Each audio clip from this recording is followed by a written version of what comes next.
Okay. Because he does a lot.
started being a bit off. It would take me about 2 to 3 weeks to get answers, and then started being weird with the scholarship money. So I was like, you know what? I'm going to take a risk and I'm just going to decommit. I'm not going to go there no more. Welcome back to the Potros FC podcast. I'm here with Amar Jonlich. He is a goalkeeper, has been with us for 2 seasons now. Amar, do you want to go ahead and introduce yourself? Yeah, so my name is Amar Jonlich. I've been at Potros since August of 2024. They actually took me in like right after their preseason, and they let me train with them. And then after they're like, "Hey, do you want to join?" I was like, "Yeah." And I really liked the team. It was a good bond, especially with Cam. He was a good mentor, especially with goalkeeper training. So yeah, I really liked it over there. Awesome. Yeah, and similar to last episode with Evan Greenberg, he recently had a commitment to Reinhardt University. We got a bit of news with Amar. So Amar, you want to let us know where you're going to be playing in the fall? Yeah, so glory to God. I'm going Gardner Webb. It's a Division I school in the Big South in Boiling Springs, North Carolina. And last season they finished 23rd in the country. They made it to the second round of the NCAA tournament. And so yeah, it was a big blessing from God. It's God's plan, really. It's awesome and super well deserved too. One of the most talented players I've played with. But I mean, just getting to get a D1 offer, like, what does that process look like? Because I mean, that's a dream for a lot of people. So I mean, you want to kind of explain how you got there? Yeah, I mean, it wasn't easy. So for my whole high school and middle school career, I played I guess academy soccer. I played ECNL at NASA, and during my high school, like freshman, sophomore, junior, my whole high school career was just trying to get that offer, whether it's playing Division I, Division II. Everyone's goal is obviously Division I, whether it's like Clemson, Wake Forest, all those big schools. And thankfully I had a really good coach at NASA, and NASA, we were always a very big program, especially in the Southeast. So we had a lot of scouts come to our games. I've had a lot of different Division I interests from different schools, but never got that offer. I don't know if it was my size or because I'm not 6'3", 6'4". I'm 5'11", so I had to find something that would make me stand out, which was my feet. I love playing out the back. I love pinging the ball. So I was just like, you know what? I'm going to just work on that and shot stopping. After high school, I was going to go to a school called Converse University. I got recruited in February of 2024. It was at a camp. And was that D2 or? Yeah, it was a Division II school, and they play in the Conference Carolinas. They're a very good Division II school, and I was like, you know what? I'll go there, get good minutes, and then try to transfer out. Mm-hmm. But I did dual enrollment in high school, and it didn't work out. I was not eligible to play my fall in the fall semester. Mm-hmm.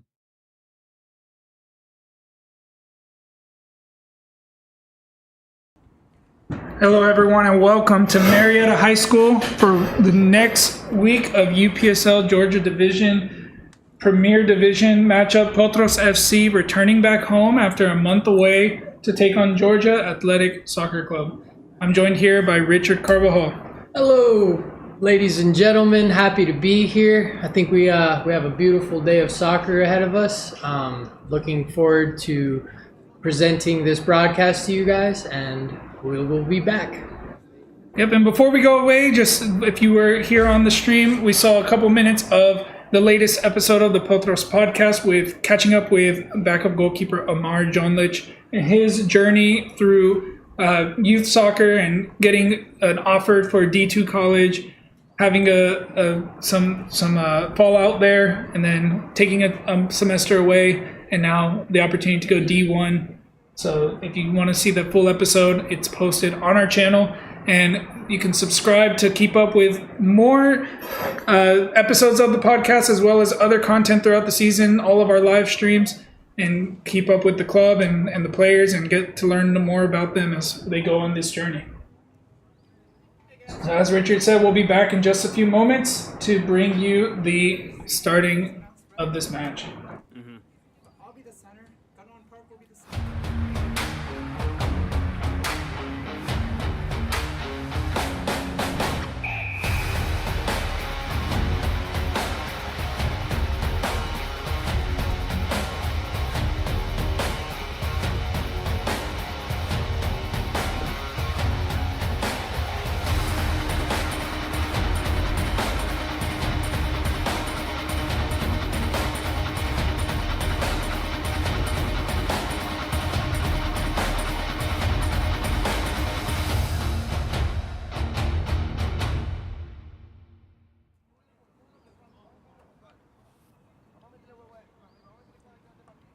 All right, ladies and gentlemen, as we wait here, we're lining up for the Pledge of Allegiance or the national anthem. Joined here with me is a good friend, Mr. Modu. Yes, sir, Mr. Modu. He's gonna guest commentate here a little bit while Mr. Uranga sets up. How you doing, Mr. Modu? I'm doing all right. How about yourself? How is the day going? It's a beautiful day of football, and we hope to have a great game. Absolutely, Mr. Modu. What do you expect to see here? You know. I'm expecting to see attacking football, both teams attacking minded. We have top scorers on both teams, strikers on fire. We need to see more of that ball moving, and we also need to see a spectacular game of football. I love to hear it. And I'm in complete agreement with you. Are there any players that on this new Potros team that you're seeing here? You know, we do have a lot of debutants as well for this game. Are there any players that you're looking to see some effort out of? We've seen Nazario, striker for Potros, top striker, currently the leading goal scorer. He's been on form, having a run of games that he's been scoring back to back to back. Absolutely. Hoping to continue his great form and great run, and we hope that we get what we're here for, Absolutely. a good game. Absolutely. At the end of the day, no team is a pushover, so you know it's not like we're coming here thinking 100% victory. So obviously there's going to be effort on our end that we need to see. What kind of effort are you going to need to see from these Potros to see a result? Definitely, we need to see commitment. We need to see them coming for the tackles. You know, we also need to see them play football. Yep. Because team football makes the team work always. Absolutely. And I completely agree with that. Also in reference to here as of late, we've seen a lot of a lot of passivity from our Potros. You know, the aggression, the pressure isn't so heavy until you know we're scored on or until a dangerous situation happens. So more or less, I'm in complete agreement with you. I think we need to see more pressure, more aggressivity. You know, ownership of the field, and like you said, teamwork. We have the players here lining up. We're gonna prep. We're gonna cut to the national anthem for that time. So until then, we'll be back.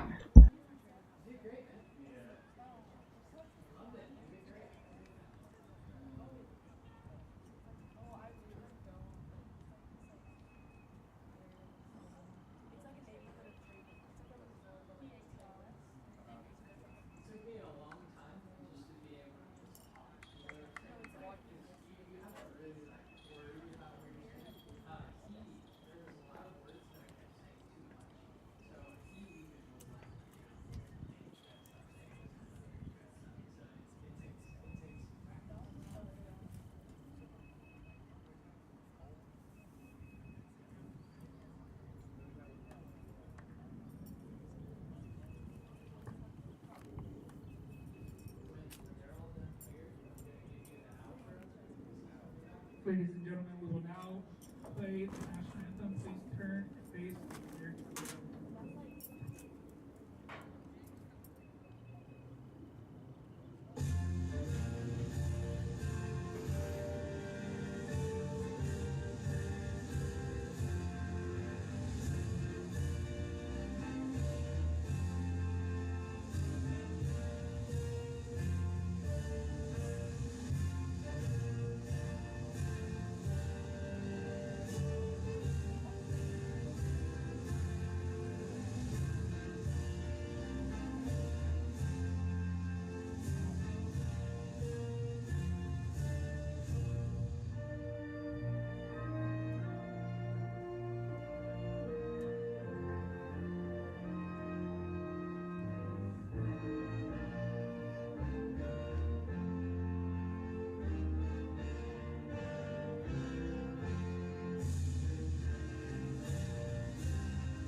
All right, ladies and gentlemen, that was our national anthem. Thank you so much for your time, Mr. Modu. We absolutely appreciate your commentary. We hope to see you more. Is there anything else you want to say before we invite Chris back to the mic? No, absolutely. It's an honor to be here and to see the game from a different perspective. All we want is a good game, and we're looking forward to it. Thank you so much. Thank you once again so much for your time, Mr. Modu. And joining us now again is Mr. Urenga. So, Mr. Urenga, how are you feeling? Feeling pretty good. We should be back up now. Yeah, why did it show that way the other time? I never even saw that before. But we're live right now, I think.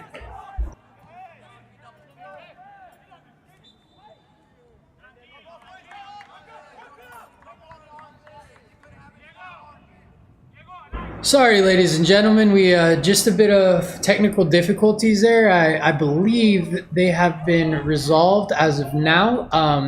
Kickoff has already started. We're at minute 2:41. Yep, and we are working to get the clock corrected on your screen as well. Apologies again for all those at home. We got it back up as quick as we could, and we should be good to go now. Moving forward, though, some exciting times for football here. We still have our guest commentator here, Modu here, so we'll be looking for commentary from not only him but your Mr. Urenga as well as we progress with this game. So far, possession has been pretty wonky. It's been pretty 50-50. Both teams have moved the ball, up and down the field. As of right now, though, Potros on it. Good pass to Nazario, but it's offsides. Unfortunate play there.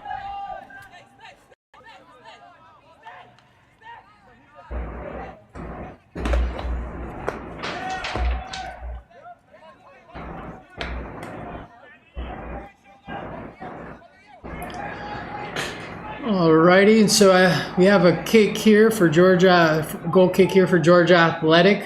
Keeper is going to get that past the 50, but good work there. I believe that's Bradshaw winning that one. So let's go through the starting lineup for Potros. In goal, Cameron Verona. Note one change in the back line as Evan Greenberg is out for today's game. In to replace him comes a debutant, John Engel, recently transferred from North Georgia United, gets the start today. In Greenberg's absence, Bradshaw, Kwesi Paul, and Omar Barrow make up with him. In the midfield, Uranga, Fry, and Jimmy Lee Noel gets the start today after coming on at half last week. Early foul here against Nazario Mbomio, leading scorer of the league, starting up top, alongside Mark Bino, who returns to the squad after missing out against Kalanji Pro Profile last time, and Pedro Lima on the left wing on your near side. Potros in the all-white, going from right to left. Georgia Athletic in red and black, going from left to right. Here's Barrow getting forward.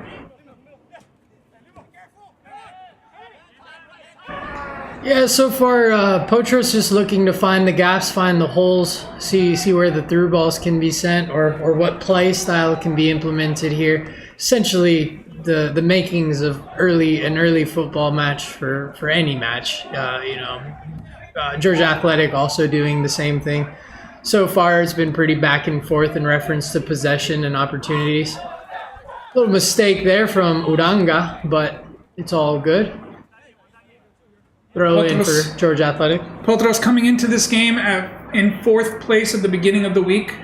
They're looking to try to get back. They were at the top of the table, did not play last week, and all the teams below them ended up getting wins, jumping on top. But they have a chance to go back up to the top of the league today with a win. They'll have to get past Georgia Athletic, who came with a late winner last night against FC Birmingham. That's one of the challenges that Georgia Athletic will be facing today, having played the day before, just over 24 hours between the two games. So some of these players did play yesterday. Some of them only played a few minutes coming off the bench, but it's going to be something that the coach will have to manage. Yeah, fatigue is going to be an interesting factor here. And one thing that they don't have to worry too much about is the weather. Nice 75-degree weather today. A little bit of humidity is going to make it a little bit tougher. But as the game will go on, that temperature will likely drop. We don't expect any really outside conditions. Yeah, we were threatened with rain for the last 30 minutes, but luckily I haven't seen any spurts of that, just the heavy humidity. So that's definitely going to be something that impacts the players. The air is definitely heavy outside, especially Georgia Athletic with players, a lot of players who've played even yesterday. It's going to be interesting to see how this game progresses, especially in the later half. So far, though, just battle of the ball. A lot of back and forth with possession. Yeah, one thing we do know about Georgia Athletic, regardless of their results, regardless of the conditions, they will fight for every ball. Very physical team, very aggressive team, and they're not afraid to put a challenge in. We already saw one earlier against Mbomio, and Mbomio playing against his former club, so they'll know him well. But he'll also know them pretty well. Which can be a gift and a curse. It just depends on which one takes more advantage of the other. Here's a chance as Uranga wins the ball. Plays it to Darinho, tries to find Mbomio through. Good work from the keeper to come off his line. Can't handle it, but no one on the rebound. Yeah, that was a good job from the keeper to come out on that one. Nazario was definitely going to get to that.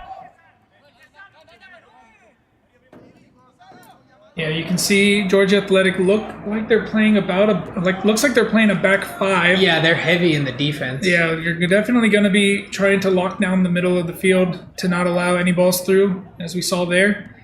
And if Potros want to play through the line, they're going to have to get it exactly correct. Yeah, it's definitely going to be difficult right now with as defensive as they're playing. But once the gap is found, the sky's the limit. Yeah, not too much movement to the front line either from Georgia Athletic. Very, very. It might have to do with the fact that they played a game yesterday, though. It might even be a strategy. But just like you said, though, these guys are so physical. There's going to be pressure on every play. So these Potros players are definitely going to have to be a little more aggro than usual to make a result happen here. You saw right there the speed from the attacker for Georgia Athletic. That's what they're going to be looking to do. They're going to look to defend very deep and have those quick counterattacks, try to catch Potros in a 1v1 opportunity. They want a corner off of this one.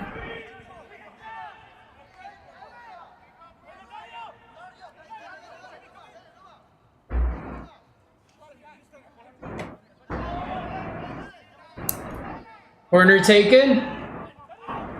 And that's Marky Mark getting it out of there. Nazario pressuring. Oh, unable to get it there, but Lima ends up with it. Oh, Lima gets ripped as well. Uranga doing a good job to get that ball back, but heavy on the foot there. Bradshaw stepping. And a wide shot from Georgia Athletic, maybe? Or that was an effort at a cross? I think it was a cross. No one went into the box. Verona will easily come away with it. Telling his team to push up. Wants to go out. Wants to create space for his team. Yeah, telling them to push out is a good call here, too, especially with how defensive Georgia Athletic has been. Yeah, Frankie Ruiz really starting the season off a little bit slow, but coming into it with really good form lately. Really has a good rhythm going. Yeah, I got to speak with him a little bit before the match. Very, very, very excited to see what he's gonna. Ooh, we have an opportunity here. That's Engel, I believe. Yep, Engel was the one who got forward. Wasn't able to find Mbomio. Well, keep an eye on Engel throughout this match. This is his debut, his first match with the club. We'll see how he kind of fits into the team. Still probably learning how to play with his teammates. Chemistry. Oh, what a pass. I love that pass there from Uranga to Lima. Lima moving. Trying to get it to Nazario. Unable to. Georgia Athletic good on the defense again. And again, looking to try to send those balls forward and have a quick counterattack. And good skill from the Georgia Athletic player. And again, that's one thing we expect, that these, aside from being very physical and very aggressive, they're also very skillful players. So yeah. They have a full academy, and the players are going to be very skillful ones. They haven't had great results this season, 5 wins and 4 losses. Pretty back and forth season. But they have the talent. So Potros cannot get comfortable. Yeah, definitely not a team to be considered, a pushover or an easy win, especially given the history. Where there's going to be a lot of aggressivity here if we're going to find a result. Uranga gets to Lima. A weird foul here, but no call. No call. Bradshaw continues. Bradshaw winning the corner, I believe. Good job from Bradshaw. Potros will have an opportunity with their first corner of the match.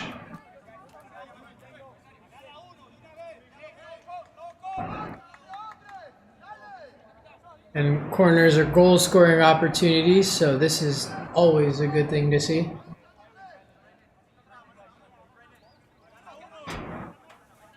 Let's see what happens here.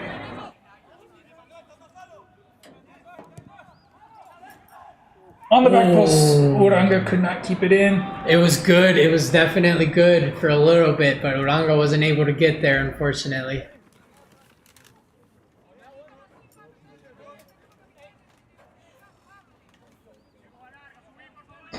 Today on the bench, Frankie Ruiz has options from Ben Miller, EJ Ohawiri, Brandervan, Bryson Antochi returns to the team, Danny Morera, Russell Joseph, Sean McKeever, and 2 new players who have not played this season recently came into the squad, Christian Watson and the return of Augusto Del Rio. El Titiritero! I got to speak to Coach prior to the game, and he's definitely looking forward to seeing a long-time player of Potros hit the field again. So hopefully we'll get to see Del Rio's debut as well today. There's a chance driving into the box. Kwesi Paul's going to get his body in the way and shield that one out for a goal kick. What a great job from Kwesi, though, to shield that ball with so much pressure on the back. I mean, the guy was clipping at his ankles, and he maintained. I really respect that. Kwesi Paul has made a huge difference coming into this team. The Grenadian International has played for the Grenadian national team, has played under Frankie Ruiz previously in college and USL 2, now playing under Potros in the UPSL. Been a real difference maker in the back with his experience and his physicality. What a good pass to Bradshaw. And Bradshaw looking for Dadinho. Whoa, I love that pass from Bradshaw to Dadinho. Just a little high, unfortunately, but that was a great idea. Yeah, they're going to have to get those balls into the box just right if they're going to create danger. Absolutely. Again, with this back 5 playing really deep, those balls over the top it's going to be very hard to get it in between that back line and the goalkeeper and find a teammate. So it has to be a perfect ball. Yeah, every time. And, it's definitely going to have to be set, plays that are set up. It's not just going to be a easy through pass. There's going to have to be 1-2s passing, differences to be able to find those gaps and create them. Here's Lima looking to try to create from deeper. Quick 1-2 with Mbomio. Now Noel. Exactly what I just said. Lima again gets to it. Wide to Dadinho. Dadinho puts a cross. What a cross to Mbomio. It's just heavy, though. He was offside anyway. Yeah, the flag went up that time for offside. Again, Georgia Athletic with coming into this game, a tactical change. As we mentioned, they did play yesterday, just over 24 hours. So maybe some tired legs forcing a tactical change from the coach. Playing a deeper line, a disciplined line so far. I was going to say, for them to have extra people in the defense, they're holding that line really well. So that's really respectable to those players as well. Did come with a pretty big bench as well, so we'll likely see some rotation. We don't have a roster for them today.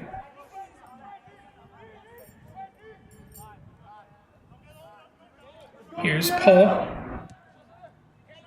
Omar Barrow, another player who came in this season, has made a big difference, playing both in the midfield and in the defense, but has really found his place in that center back position. Yeah, I love the effort from Barrow on the back line. A little pass there to Lima. Lima pushing forward. But he got cut out by 3 there. It's like we said, the pressure on the defense. It's going to have to be plays. It's going to have to be 1-2s, movement forward to make these things happen. Yeah, you see how they're sitting back deep, and as soon as Potros tries to break the line, they've got 2-3 guys putting the pressure on. So, and then they still have 2 in the back waiting. Good Bradshaw job. winning the ball back. Great job from Bradshaw. Gets it to Lima. Lima finds Uranga. Uranga looking for options. Gets it out wide to Angle. There's some possession play here, but look at this defense on Georgia Athletics. I mean, look at those lines. Insane. Yeah, but what that does allow for Potros is to get those outside backs up to support. And here's Mbomio trying to turn, gets fouled. Yeah, it's like you said, though, there's not going to be any free balls. They're all going to be pressured and they're all going to be worked. Chance here from the set piece. No shots so far in this match for either team. Still trying to figure out the tactical moves of each team, trying to figure out the best way to penetrate. Yeah, this game is formulating a lot to like a chess match because both teams are trying to figure out which direction to go. Wouldn't shock me to see a shot here. And Jimmy Lee Noel over the ball. Came off the bench last time out against Kalonji Pro Profile. Got himself an assist and a Team of the Week mention. This time looks at the back post, punched away. Lima driving into the box. Oh, No call wow, there. No call there. Interesting. That's a questionable one in my opinion.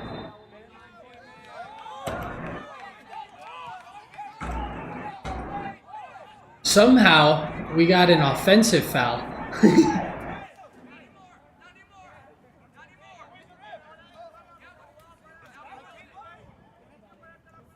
Wow, what an interesting call from the ref there. The defender for Georgia Athletics fell, but he fell on the Potros player and then caused for, even though the Georgia Athletic player had the ball, it caused for us to get the ball because the Georgia Athletic player fell on our Potros player. Udonga over the free kick, goes short, looking for Dadinho. Getting pulled is Dadinho. Wow. I mean, wow. I'm surprised there was, I guess because Dadinho didn't react, but his arm was actively being pulled. Yeah, as we mentioned, we'll expect some aggressivity from the Georgia Athletic team, some physicality, pulls, tugs, pushes. Shirt pulls. At this level, it's not always going to be called. Here's Lima on the corner, back post. Ooh, and that was formulating good to get to Bradshaw. No call, and the play continues. Dadinho there to break it up.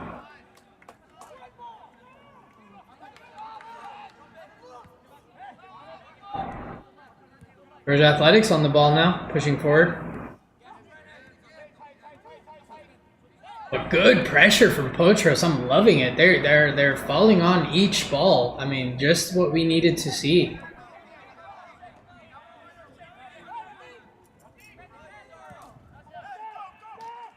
And it seems the defense has pushed up a little as well too. Now 3-4 in the back. Yeah, definitely with the 5 in the back, it allows those outside players to get really high without giving too much up. But ball given away there. Here's Mbomio. Has Dadinho come in wide.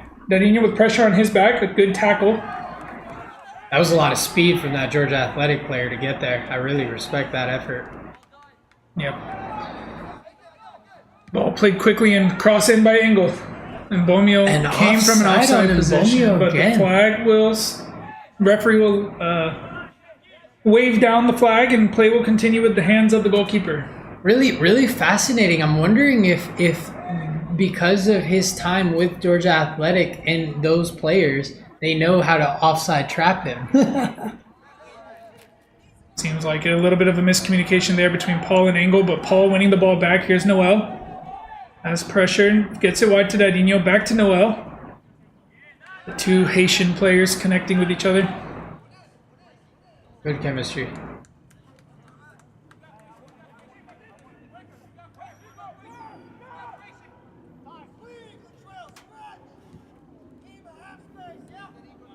Barrow. Wide to Bradshaw. Fry with a quick touch. Lima touches it past the defender. Pedro Lima.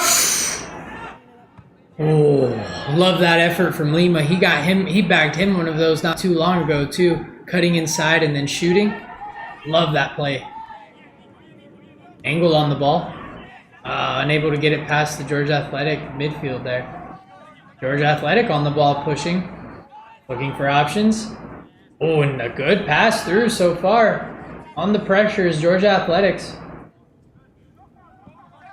And I don't think he was able to keep that ball in. It's going to be a goal kick.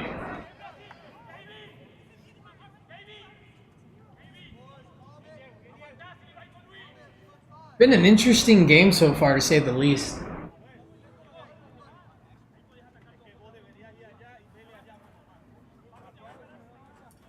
Yeah, that last shot from Pedro Lima gets recorded as the first shot of the game, although it was blocked. Wow. Wow, at minute 22. That's the first shot. That's incredible. It shows the type of game that we have here so far. No, literally a chess match. Not a very open game. And both teams are trying to almost to walk the ball into the goal. But here's a chance for Georgia Athletic to create some danger. Foul called there. Yeah, I think that's on Uranga. I think it was Fry, actually. It's a little bit of a tug. And as you mentioned, sometimes they get called, sometimes they don't. I think from this kind of distance, it's more likely to get called than when you're in the box. Yeah, as opposed to giving a PK for it or something. I understand. Center referee Gunwan Park, originally assigned to be the assistant referee, but last minute referee crew change has him doing the center.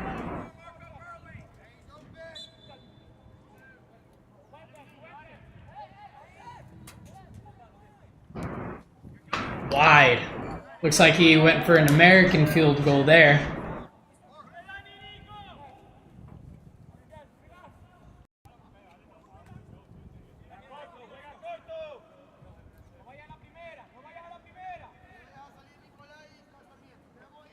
Verona opting to play it short.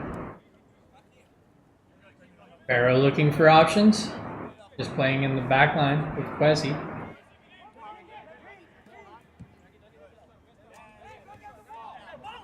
Barrow asking for someone to show.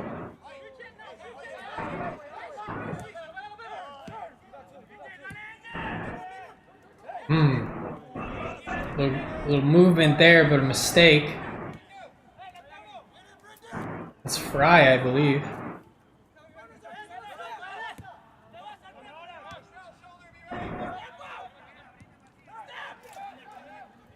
Yeah, very interesting game. I mean, it's really going to boil down to whoever can make it happen, because both teams are very, very stale right now. They're neither team has been able to break through just yet.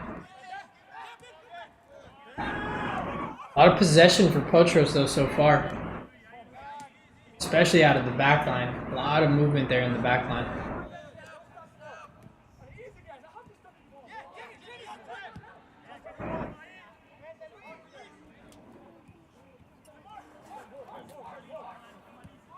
Here's Lima. Lima trying to find some openings. Here's Darino now. Moving the ball back. Angle. Wide to Noel. Noel with pressure. Goes back to Angle, but gets the ball flicked away from him. Be a Potros throw-in. 25 minutes gone. About 20 minutes remaining in the first half. Here's Fry. Bradshaw keeps it in. Back to Lima. Lima pulled down. Literally pulled down by the arm. and the player's still upset about it. Ball put back into play by Barrow. Uranga finds Lima. Lima fighting his way through. Tries the shot himself. That one's going to be in the hands of the keeper. At least Lima's putting some balls in that area, though, because otherwise there'd be no shots on goal. That back line for Georgia Athletic has been really strong, though. I mean, they have been firm on what they are doing.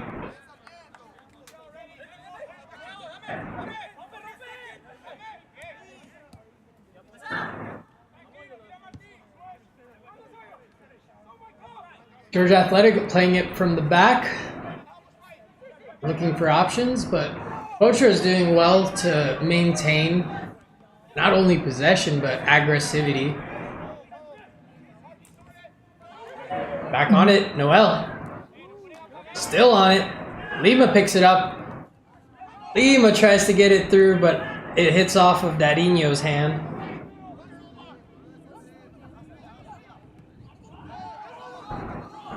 Here's a chance. Noel can get back to the ball, but he can't.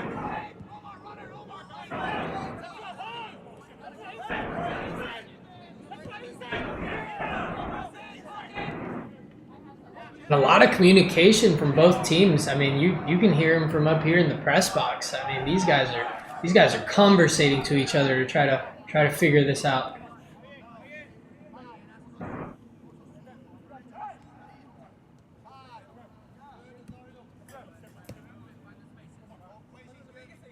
A lot of play from the back line on both sides. Really fascinated by that.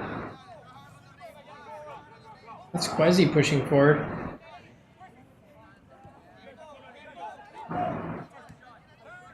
Lima showing for the ball. Back to Quezzy. Angle.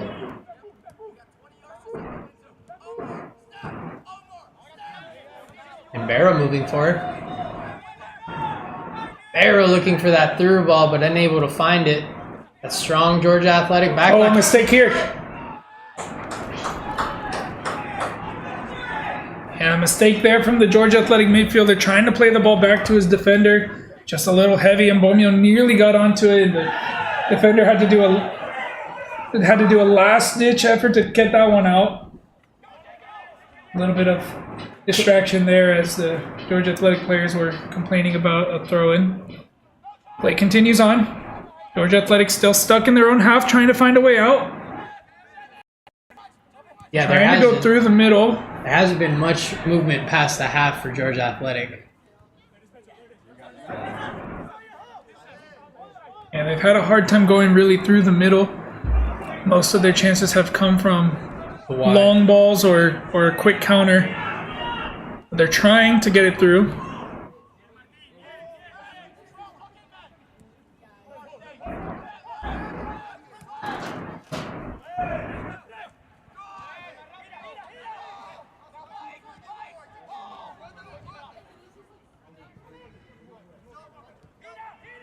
Doing a lot better this time, getting it through, but this time the long ball just goes straight to the keeper, so it comes to nothing. That little bit of possession.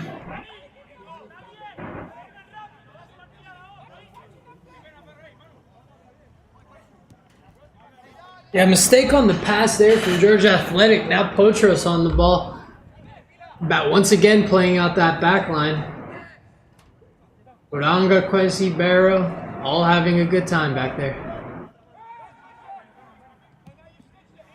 Mistake there from Quezzy. Gets ripped. Good job from Uranga though, kicking the ball out. Athletic still on it. Some space, tried the shot. Only to the feet of Barrow, and now Potros have a chance to possess again. Georgia Athletic again dropping off, playing that deep line. Ball looking over the top, not going to find Mbomio. And I mean, it seems Mbomio's almost man-marked. Yeah, they're trying two. they're trying to do like a 3v1 pretty much on Mbomio. And a player goes down for Georgia Athletic on the far side. Now play will be stopped so that he can get attention. Well, let's hope he's okay. He fell out of nowhere, so... Yeah, we didn't see what happened. Don't know if there was any contact or if it was I think he might have a cramp. It might just be this fatigue from yesterday. Yeah, it could be one of the players who played yesterday. Maybe has some... I mean, looks like he's touching his shoulder.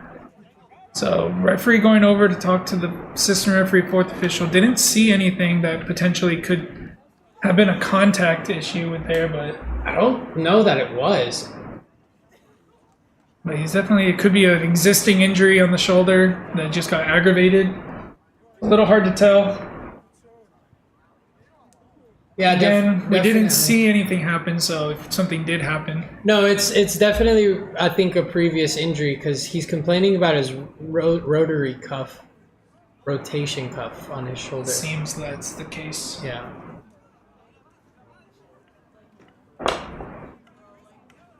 There might have been a previous contact in a previous play that aggravated it and tried to play through it.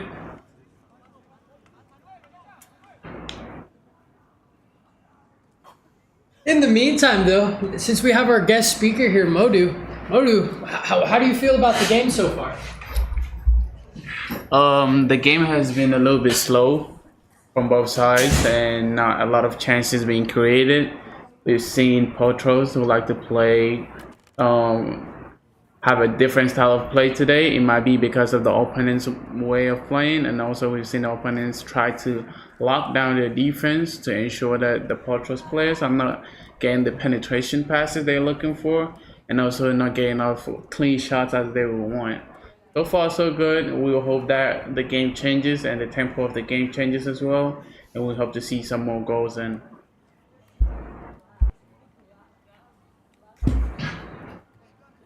Yep, it's one of those games where a single goal for either team will completely change the game, but neither team willing to take that risk just yet. But you feel it coming as the pressure continues on. As the game continues on, legs will get tired, minds will get tired, mistakes will happen, and it will just come down to one team taking advantage of the mistake, and then from there the game will likely open up. Let me see, during that break, Frankie Ruiz talking to his players, maybe making a tactical change, maybe just giving some instructions. For the time being, it looks like Georgia Athletic will play down a man.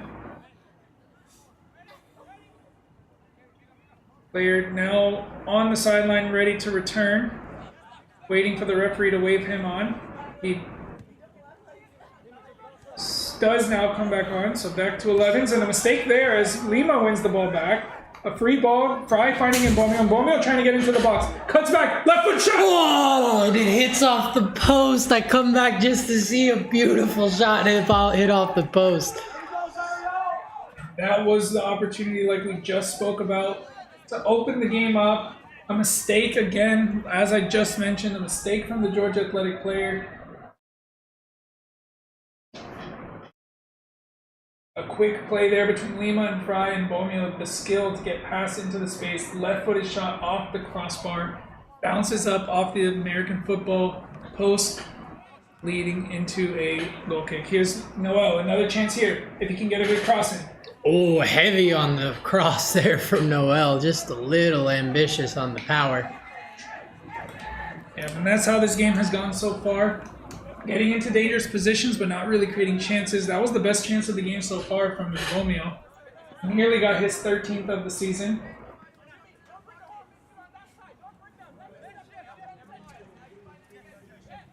Rowan back to the keeper. Keeper can't pick that one up. It's going to go just straight up in the air. Yeah, that's a big mistake there. It stays in, though, and then it results in a throw in for Georgia Athletic. Yeah, Lima couldn't control that one. He should have just let it go.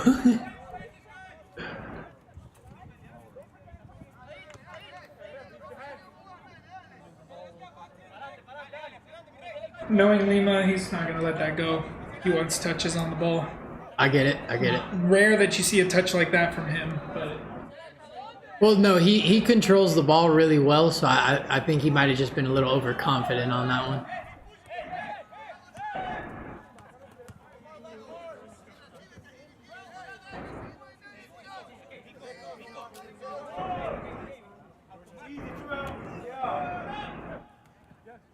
Throw with back-to-back wins on the throw-in.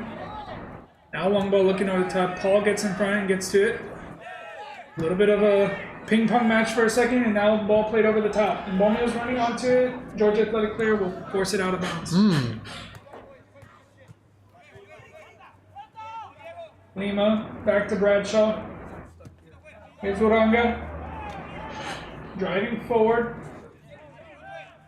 Oh, let's hope Uranga's okay. back on his feet now. Here's Barrow. Barrow trying the shot. He'll go down as a shot. That was some serious aggressivity on that play there with Duranga and that Georgia Athletic player. Yeah, he tried to get in front of the ball, but with the momentum of the play, wasn't able to really get under control and ended up making a bad contact. Back on his feet now, so it seems okay. Yeah, glad to see he's okay and moving. Pressure from Fry, forcing a throw-in. A little bit of frustration from the Georgia Athletic team, as you can see.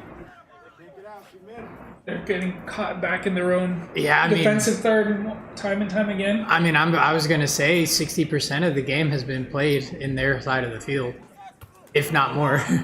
Bradshaw with another throw-in win. This time he looks to switch to Dadinho. Dadinho with pressure on his back. Lets it bounce. Now takes it down. Tries to get forward. Fouled. And it's going to be the first yellow card of the match. First yellow of the match. And that's to Georgia Athletic. Yeah, that was a really late play there. It's an understandable yellow. And Dadinho making a nice touch to get around the player. Trying to figure out what the number of the player who got the yellow was. Looks like it was number 17.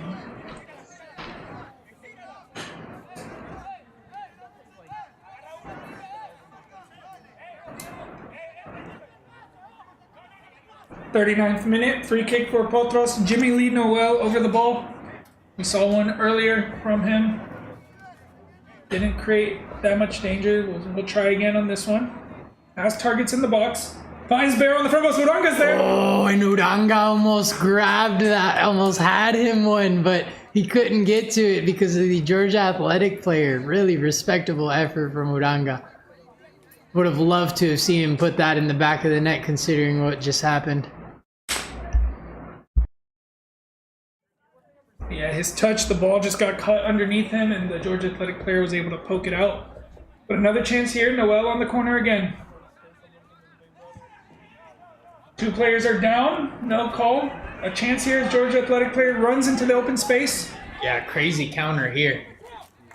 Heavy movement from the Georgia Athletic player. Bradshaw trying to catch up. Bradshaw still working.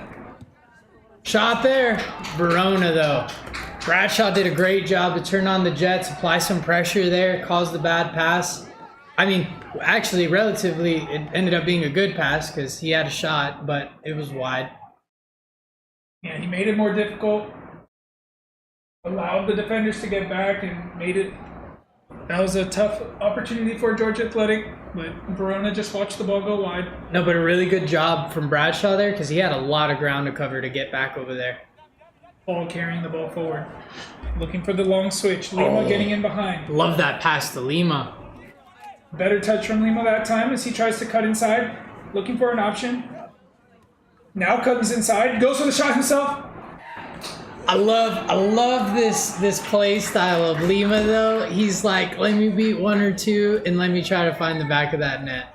Yeah, Lima's really been the driving force so far in this half, trying to get into attacking positions. It looks like we might see a substitution from Potros as Bebol looking to make his return. Del Rio, el Lines up titiritero. at the half field. See who it's for. Here's Noel trying to turn and runs into an Athletic player. Oranga not allowing Athletic to do anything with it. Here's Lima. Lima pass one. Lima! Ooh, Lima could have caught Nazario on that one. A little greedy, but I get it. I get it.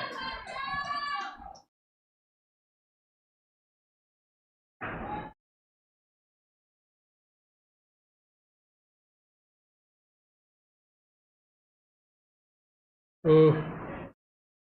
Bit of a mistouch from Bradshaw, but he still maintains control. Lima again. That time he gives it away. Noel winning it back.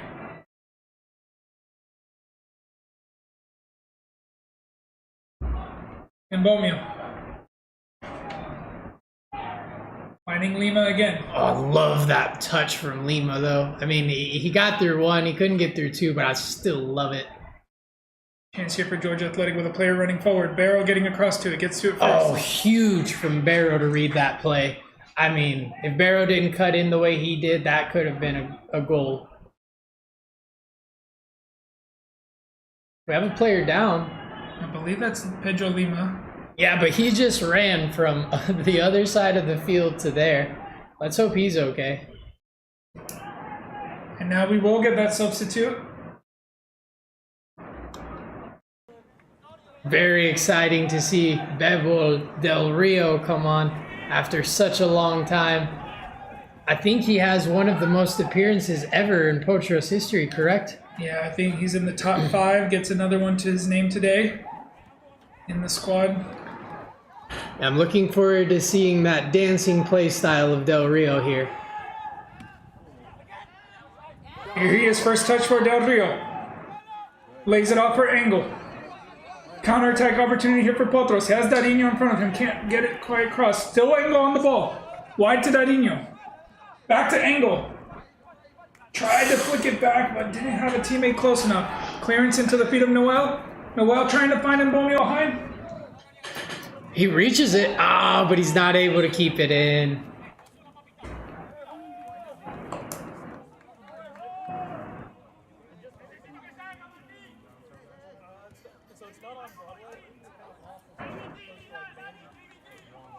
Yeah, and that was Fry coming off for Del Rio, aka Bebel.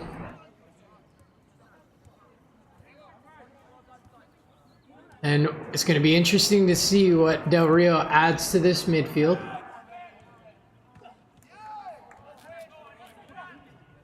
So far, still a possessive game for Potros. A lot of the plays being done in the half of the Georgia Athletic team.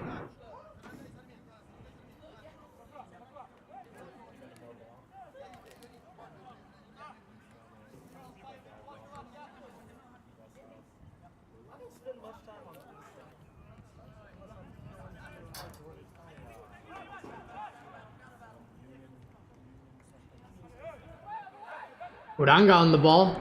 Bebol. Looking for the switch to Lima. Just bounces almost enough for Lima to get to it, but the Georgia Athletic player got his head first.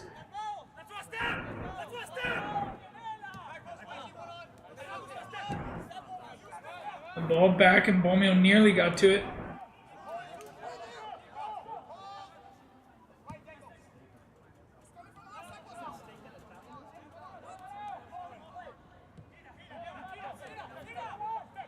Del Rio showing a little pressure there.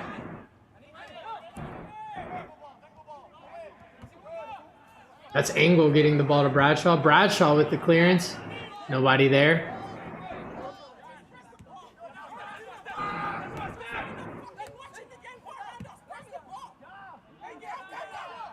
Barrow. Ball on the second one.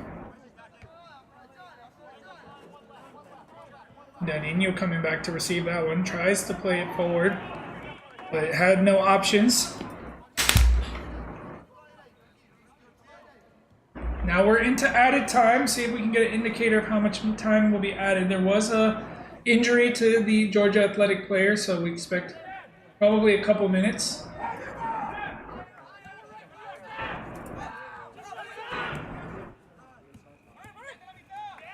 We think it might be 4 minutes. He did like that. Georgia Athletic with a chance, trying to put the ball into dangerous area. Gets a cross in. Barrow in the front post there. Bevel comes away with it.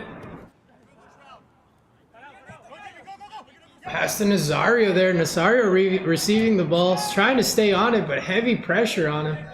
He's fouled. That's the 5th foul in this half from Georgia Athletic. Only one called against Potros.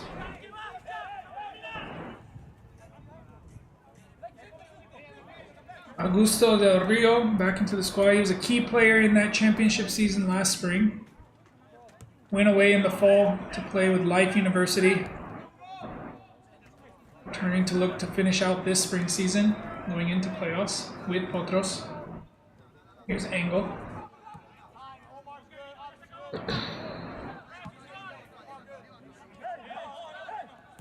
Coming back from deep, here's Bradshaw. Del Rio. Does well to keep it. Now forward to Mbomio. Has Lima.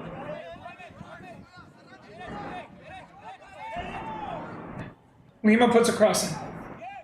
Too short for Dadinho. Chance to counter for Athletic. Still on the counter with Athletic, but this time pass was too short. Picks up the rebound. Barrow there with him. Yeah. Barrow gives away the foul. Yeah, clip on Barrow there. No card, I believe, but definitely a foul. Into the 3rd minute of added time of what we believe is 4 minutes. Georgia Athletic with an opportunity here from a free kick, getting some of their center backs forward.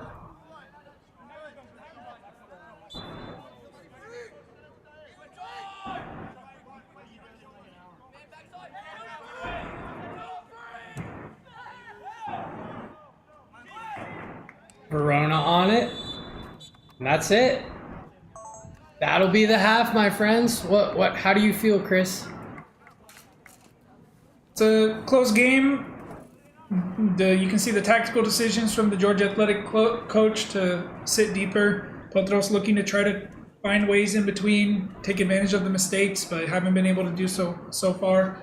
That opportunity from Mbomio came off the crossbar. Lima with a few shots that haven't been enough to get past this keeper so far, but we'll see what we can do in the second half. Yeah, definitely excited to see this second half. I mean, this first half essentially just seemed like a glorified chess match. Both teams trying to figure out the holes, trying to figure out what play style, what possession, where to be. I mean, it's been an... It's pretty hard when you're playing low block teams, and when a team plays low block, you tend to get frustrated by everything. You're not playing the usual way that you want to play, and chances come, chances go, but sometimes you get frustrated by the ones that you don't take. First half so far, it's been a dull match, and both teams tried to make a breakthrough. Potros looking more promising, but knowing Potros and how they play, I know for sure second half the coach will have to make some tactical decisions to make sure that they come out and they start banging goals. That's what we need. So far so good, 0-0. Thank you so much for that insightful commentary, Mr. Modu. And so I believe that's where we leave you guys, and we look forward to seeing you in the second half.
UPSL prepares you more for college soccer than maybe high school soccer does in general, or even club. Potros is probably at the head of it, most professional, and is the best in the business. Welcome back to the Potros FC podcast. Today with me, I have Evan Greenberg.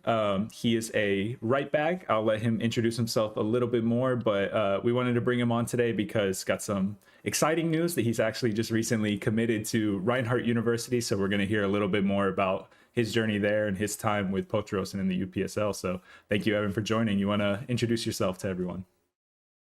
Yeah, my name is Evan, 20 years old, born here in Alpharetta, Georgia, played right back. And this is my second season now with Potros. I played last fall, and now I'm playing right now with them in the spring. Awesome. Yeah. Well, thank you for being on. We can go ahead and get right into it. So just kind of asking, I mean, you said it's your second season with us and with the UPSL. How has your experience been so far? I think it's good. I think my first season was a bit of like a big introduction. I came in as like one of the youngest guys on the team.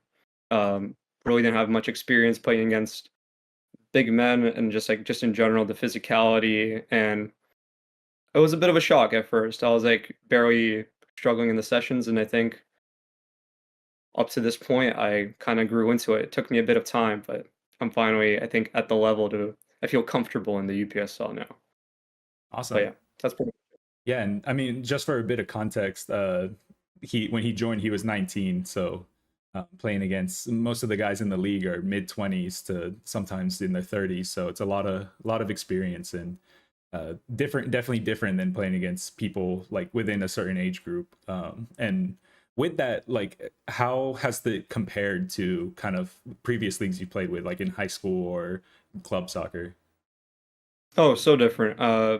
My kind of before joining Potros, my last season was my senior year in high school, and I felt like it was really easy for me physically. I thought I was dominating players in the games, especially in high school. Like stamina wise, I could outrun, I could outbattle anyone, and then kind of you get humbled. I feel like when I came to Potros, I feel like I wasn't expecting anything specific, but from the very first training session, from even the start of like fitness, I was like, wow, I am a level below.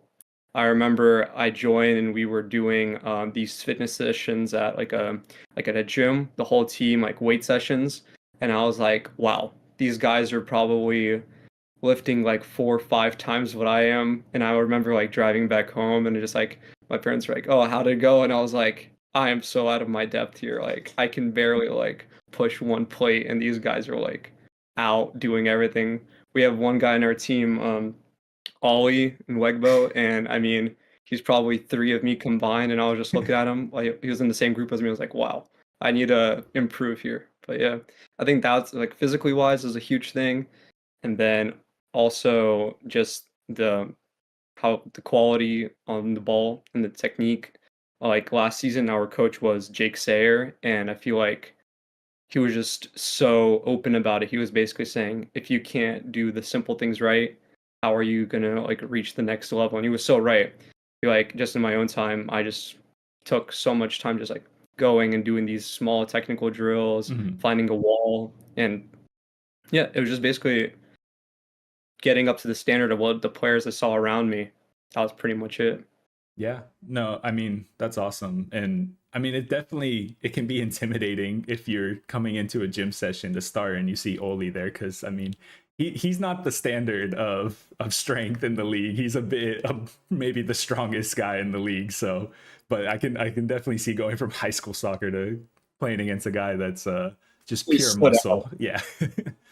So no, that's awesome though. It's cool to hear about like your journey within Potros itself. Like for example, when you first joined, I mean, we had a ton of new players, and I think you were playing with the second team or just a practice player. And I mean, not even 2 seasons in, you're a starter, or not even within the same season, you're a starter.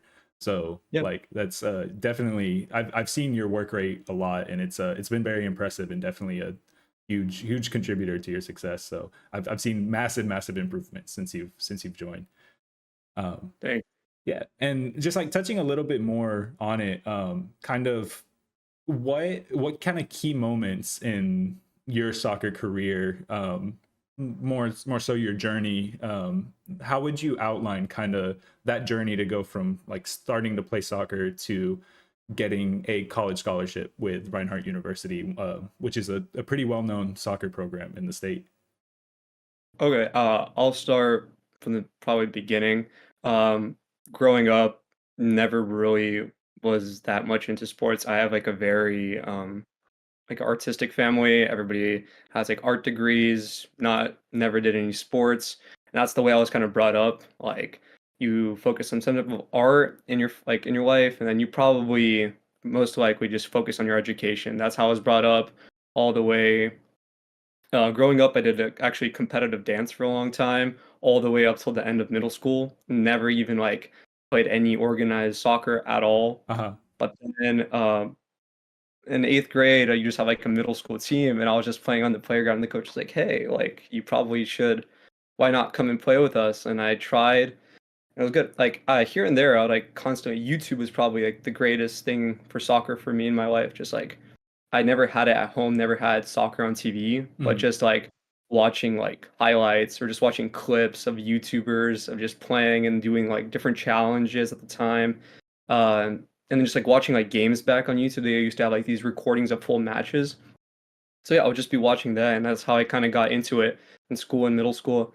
And then kind of freshman year of high school was about to start, and I basically told my parents, I was like, hey, like come this like dancing that I've been competitive dancing that I've been doing all the way up till that point. I was like, it's good and all, but I don't want to really do it during high school, and I don't see a future in it. So I was like, how about I end it here and then I'll start soccer. And my parents kind of looked at me like, hey, you're kind of crazy. Like, what are you doing? But they're like, if you have a structured plan and you're like, you like year by year, you know what you're trying to improve on. So you're not like stagnant. They're like, yeah, then we'll let you do it.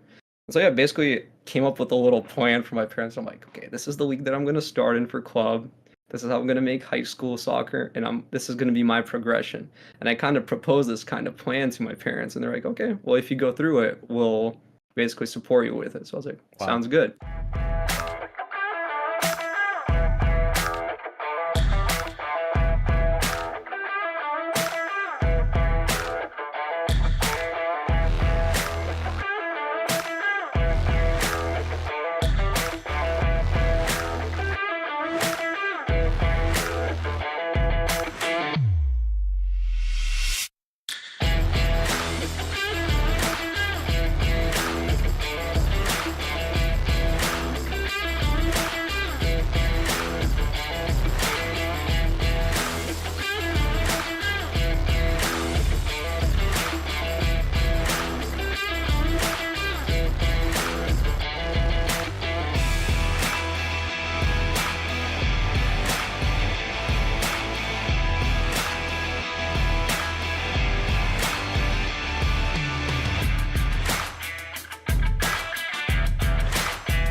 Welcome back as we get ready for the second half. Before we do, let's take a look at the first half highlights. Not too many to speak of, but as we look at them, see this opportunity from Georgia Athletic, really playing a counterattack. This came from a Potros corner, and that shot just wide. These are not going to.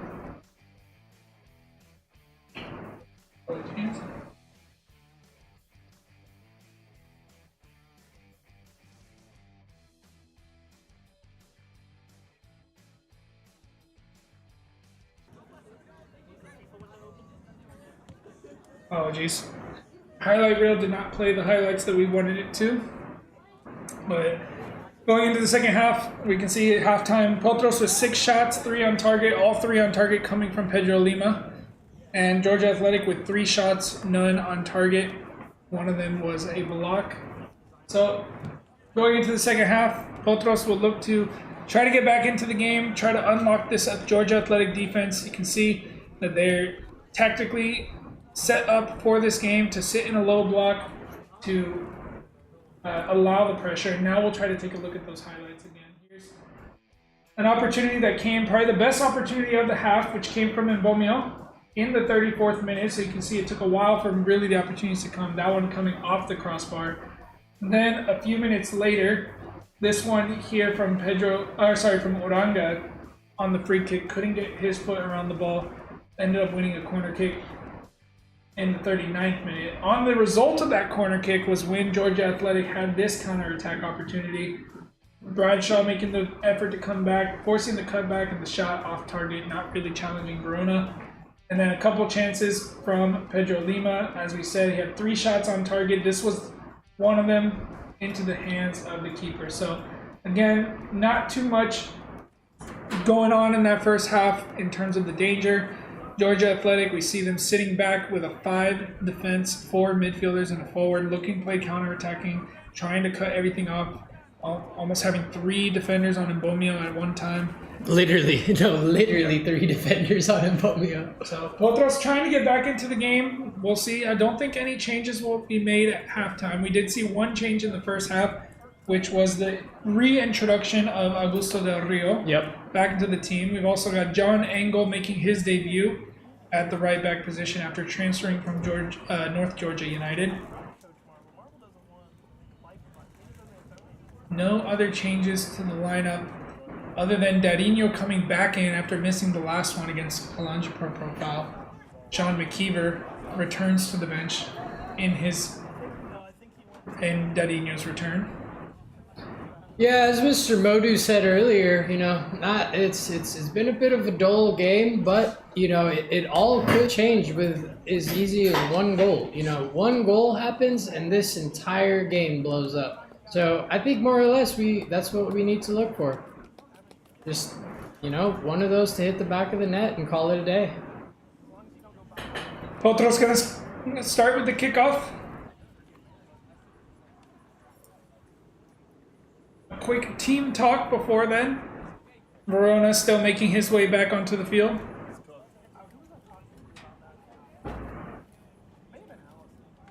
Quick chat from Uranga with the team.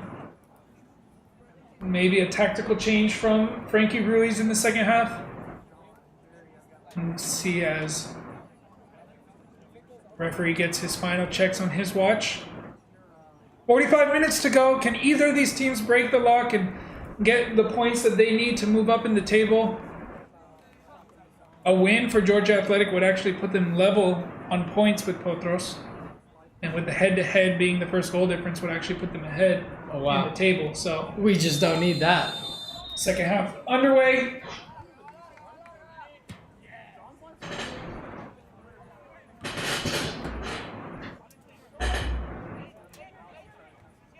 And starting off strong with play inside of the Georgia Athletic side of the field.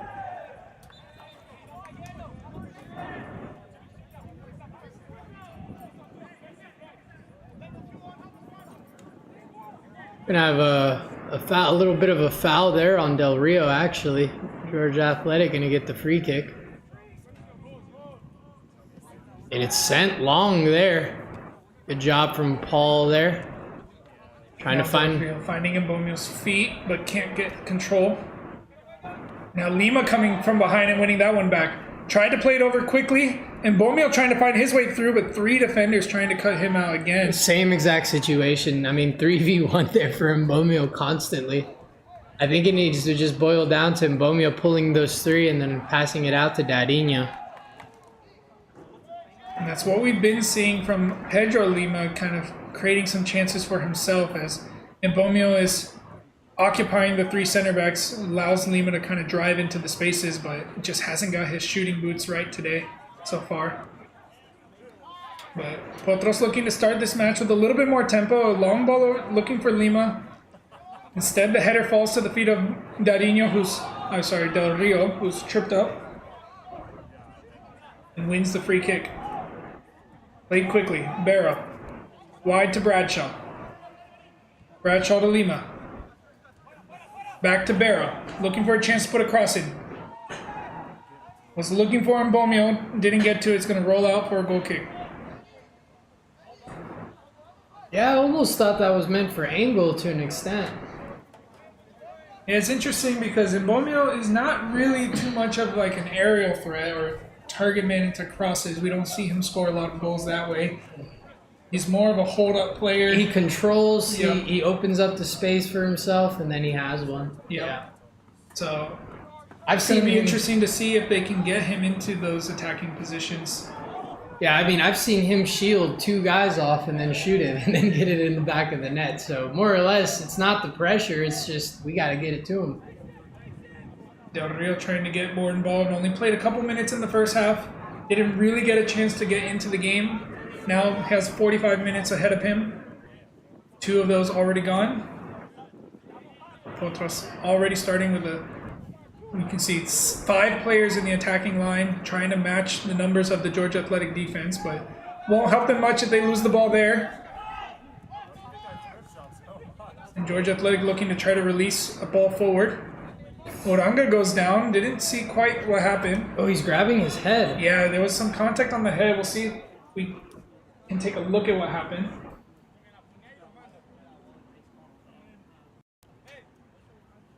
We can get the right replay up. Yeah, I actually have no idea what happened. I mean, and he's upset. He's frustrated, and I know him very well. I know him to be a patient guy, so it was definitely something. Yeah, we'll take a look again here. It was off the ball, so we didn't quite see it, but here's Uranga. Oh! Ran into the elbow, Yeah. and as Uranga was cutting back, you can see the Georgia Athletic player just lift the elbow, forcing Uranga to go straight into the elbow. So an elbow to the face. Referee didn't see it, and it looks like that's what he's telling Uranga, that he didn't see it. But I mean, you would definitely see that one given if you did see it. Yeah, I mean, that's A insane. clear elbow to the face. I'm actually in awe. Like, Yes. Well, we didn't see it either. You know, we were. it was very quick, to say the least, but man, I mean, elbow straight to the temple, that doesn't help anybody. I mean, It's, whether it was intentional or not, just the gamesmanship as it's very he questionable. knows that the referee's not looking, takes a chance to just get his elbow up and try to get an advantage, and now a foul called over there on Mbomio. Yeah, this game has Free kick taken quickly, blocked by Lima, and gonna roll out for a throw-in. Yeah, this game has the makings to get ugly, so you know we're definitely gonna need to see some intervention from the ref. Yeah, Georgia Athletic have that reputation. Get heated when things get frustrating. And we'll see how the game continues. Here's Noel trying to put pressure. A handball called. Played quick by Noel. Here's Lima. A hard challenge there, but fair. Looking over the top. Paul gonna pick that one out. Second ball falls to Athletic. Play continuing. Uranga down again. Oh man.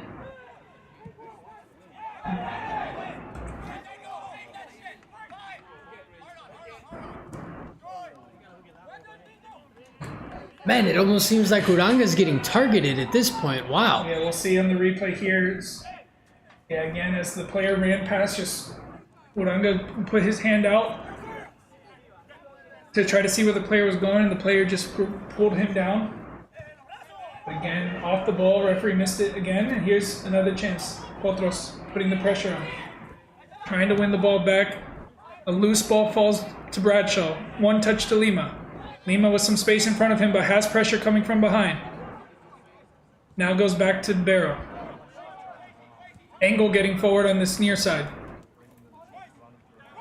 Paul. Finds Uranga. Now to Bebel. Ball played forward to Lima. Keeps it in play. Wins the throw-in.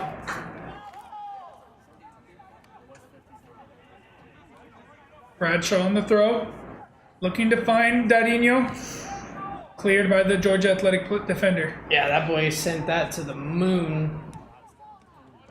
Great work from the ball boy to keep that one from going over the fence. Throw to Bebel in the corner. Trying to create some danger.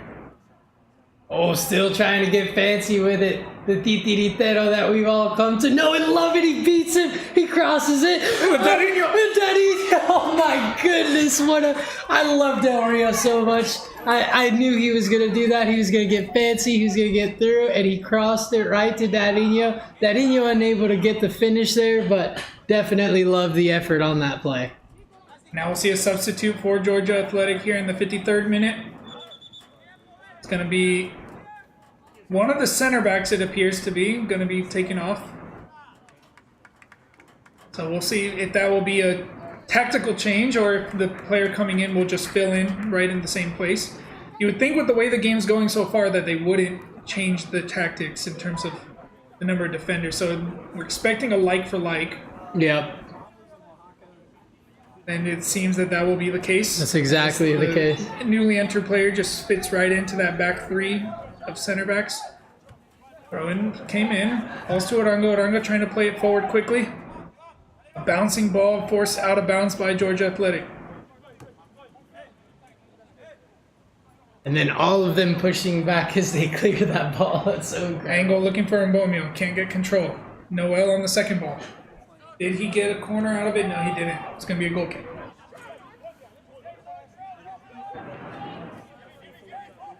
Yeah, the second half so far is formulating to be a little more aggressive. I mean, similar standings, but definitely few more shots, few more opportunities. Definitely more intent from Potros. You can see absolutely the talk from Frankie Ruiz really had them going a little bit more aggressive on the attack as they're getting more players forward, getting the ball forward quicker.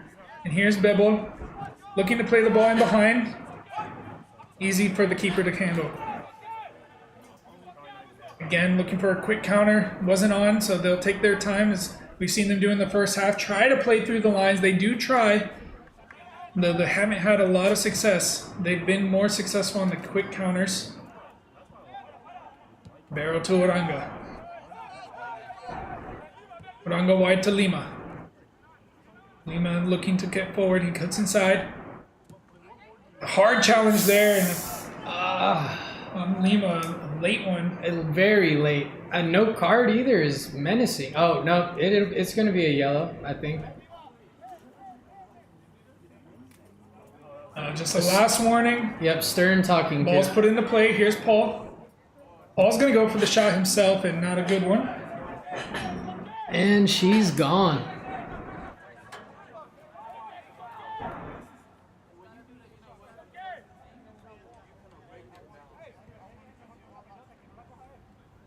Great cardio for the ball boy. Yeah, loving the ball boy's effort here. We appreciate the help from the ball boy today. Here's Georgia Athletic. Tried to get a clearance. Dadinho got his foot to it. Now Noel trying to control. Still on? Loose ball falls to Bebel. Lima. No, Cole. Ball looking over the top. Bradshaw gets to it. Good control from Bradshaw there. I love that. Looking to get forward. Mbomio doesn't control. Unhealthy first Mbomio's touch. still there. Not going to get to it. Yeah, a little miscommunication there from the defender and the keeper for Georgia Athletic. Mbomio was trying to take advantage of that one. Yeah, as you mentioned in the first half, this is his former club. They know the danger that he poses, so they're definitely set up to try to negate that. Here's Mbomio, where we expect him to be in that hold-up play. Lima getting into the box. Lima across. Wins the corner for Potros. First corner of the second half. Fourth of the match. Now it's going to be another substitute for Georgia Athletic. And we'll see looks like one of the midfielders or forwards getting some instructions from the coach, not getting the sub, but another player getting subbed instead. So second substitute of the match for Georgia Athletic. Start to see maybe some tired legs for the ones who played in yesterday's match. Bebel on the corner. I apologize, not Bibble. Lima on the corner, tried to get to the front post, wins another corner.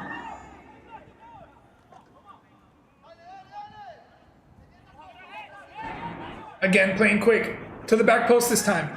Barrow gets it back across. Uranga can't get his second touch. Darinho with the Paul's shot blocked.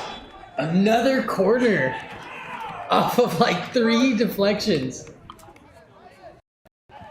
The corners have been setting up a lot better though, so it's looking really good. Also, the temperature's lowering as well as the humidity, so definitely I think it'll help the players quite a bit on the pitch. Yeah, definitely a different level of energy in this half. Cross comes in that time. Too Nobody heavy there. And it'll roll out for a throw-in. Gosh, I mean, it seems like the entire Potros team was in that box.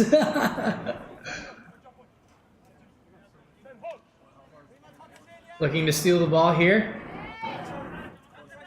Georgia Athletics still controlling. Trying to beat 2. Able to get through so far. Georgia Athletics still on it. Moving forward. Paul with the slide, but unable to get there. Georgia Athletics still pushing forward. Moving. Oh, huge from Paul though. Although he missed the slide, he still came running and he still got that ball. I respect the effort. Yeah, great recovery there from Kwesi Paul. Still work to do as the ball's back in Georgia Athletics' feet. Bomio coming back, trying to win it back. Now Lima coming back to defend. Georgia Athletic player still down too. I think he's hurt. And again, we see, as we mentioned many times, the legs of Georgia Athletic players, especially the ones who played yesterday, and I know that was one of the players who played yesterday. Yeah, we knew fatigue He was... scored the winning goal yesterday in the added time against Birmingham. But we do see the introduction of a new Potros player getting his debut today, Christian Watson, coming on to replace Jimmy Lee Noel. Going to be exciting to see this debutant. Hopefully he can add some more energy to this match.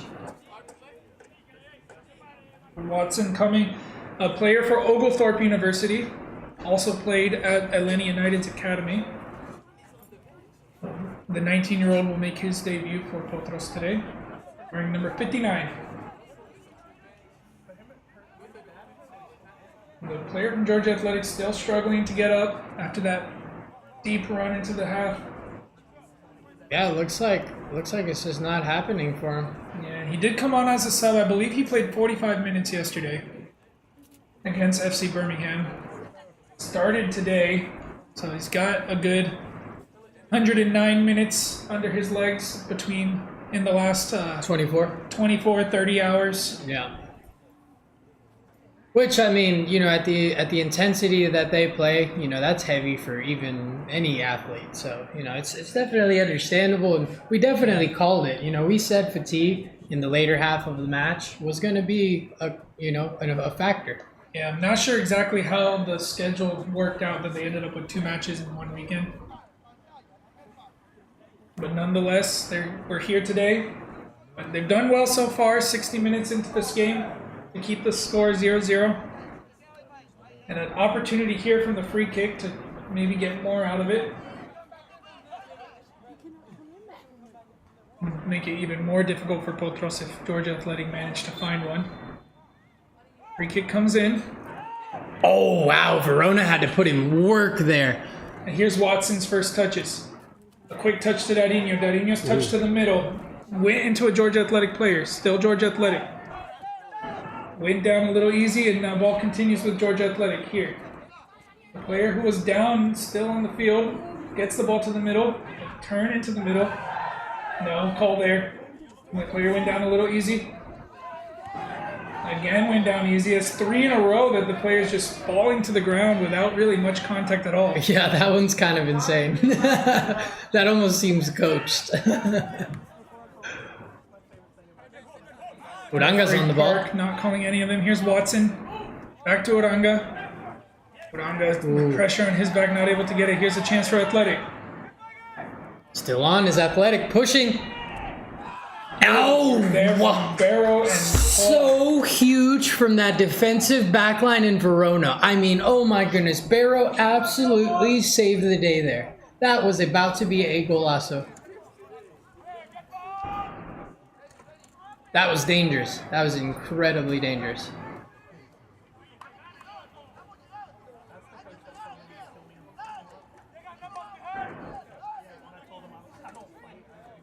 First corner of the second half for Georgia Athletic. They have a little bit of momentum at this moment. Getting the ball to the back post, hit back across. Oranga gets the head to it, cleared by Watson. Yeah, I love the BC Cleta clearance. Georgia Athletic coming forward again. This time the pass is to Paul's feet. Looking for a chance to get forward. Paul carrying himself. Oh, Tried to mistake cut in from and Paul. goes straight into an Athletic player. An Athletic player stayed down. Play continuing. Now the Georgia Athletic player will kick it out for his player to get attention. His teammate. And he seems really hurt. Yeah, the chance. I think it's a cramp. Yeah, likely it's Paul put a hard challenge in. And see again that opportunity. Maybe got him a Charlie horse on that one. Yeah, that's what it looks like. Barrow again, like you said, just getting across. Saved the day, Barrow. Saved the day. Even Verona gave him a high five after that one. And it looks like we might see some rain too. We have some clouds hovering over us. It's going to be interesting to see if that becomes a factor. Throw in for Potros.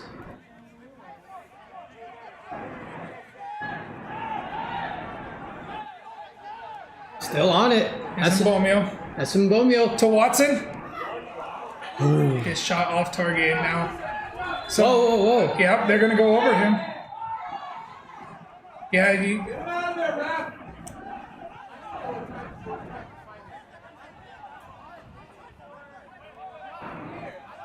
Oh, it looks like we have some. yeah. It's because the Georgia Athletic player kicked it out when his player was getting in, and Potros on the throw-in took advantage of the chance to try to attack. Georgia Athletic players wanted them to give it back to the team, and now they're just going over the player and trying to fight with him instead of playing the game. They won the goal kick. Hopefully, we don't see any red cards out of this. And is that Mbomio with the problem? Yeah, so they went over Mbomio because he was the one who tried to play it to Watson, but the throw-in came from Bradshaw. Okay. Bradshaw to Watson. Watson headed it to Mbomio. Correct. And Mbomio ran in, played it back to Watson. Yep. And the players for Georgia Athletic went over Mbomio Ah, wow. because they didn't like that he went to the ball. Yeah, that he kept going. Yeah. Okay, well, that's definitely not what we like to see here. Yeah, but there's no rule that says that you have to give it back to the other team if they kick it out. It's No. typically that's what happens. Yeah.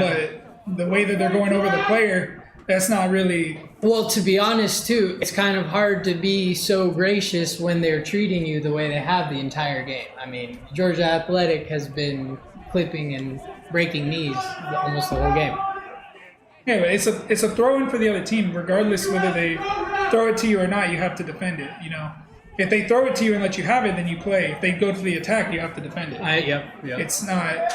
There's nothing. You're not obligated to give the ball back to the other team when they kick it out. No, of course. But what I'm saying is I understand why they wouldn't, given the way it's being played. I mean, it's.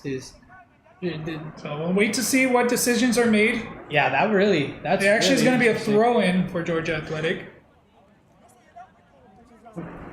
I think just an exchange of words. I personally think also the fact that Mbomio knows all of them personally, I think that has a contributing factor to that. Yeah, I mean, when you look at it, you know, there wasn't anything really too violent there. Just some exchanging of words, a little bit of some pushes back and forth, but Yeah. didn't see from up here and what we saw in the replay. Didn't see any punches. Didn't see any violent. Didn't see.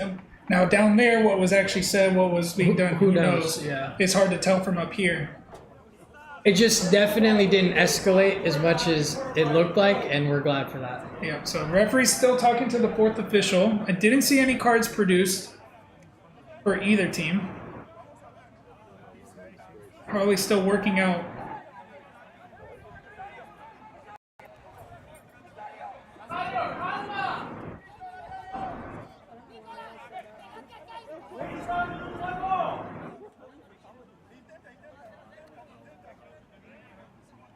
Oh, wow. I mean, the Georgia Athletic player is still looking for Nazario.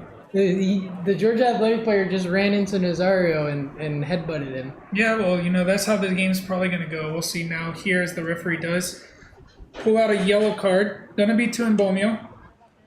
And a yellow card as well to the Georgia Athletic player. So one yellow card apiece, it looks like.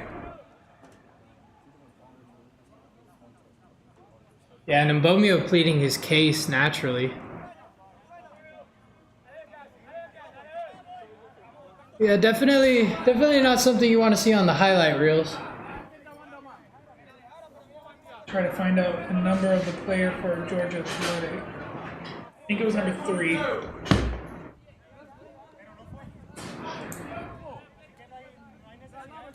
But I think that probably was the right decision. Not sure. Yeah, just to neutralize the situation. Wait, he has a red in his hand. I don't think a red was shown. I think it's just his card book. Oh, it's that just he's the writing. bottom of his card book. Yeah. You're right. You were absolutely Don't know if another card was shown. No, 2 yellows total shown. One to Mbomio and one to the Georgia Athletic player. Yeah, I think he was just talking to the player. Yeah, but now the ref is... Wow, I'm really... What an interesting situation.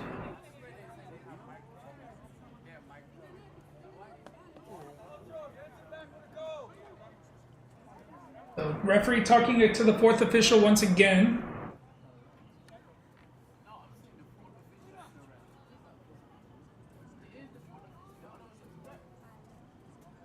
It looks like that might be the end of that situation, and we might be seeing some football here soon. Yeah, maybe just confirming who was the ones who got the card. And the decisions. And so they're all on the same page, but nothing else there. So play's gonna continue now here in the 70th minute. We'll get some minutes added for that altercation. Georgia Athletic with the throw-in in their own half. Slips as he was throwing it. That really should be. Never released it from his hands. Had his hands on it the whole time. So play continues. Now the throw comes in. Uranga gets to it.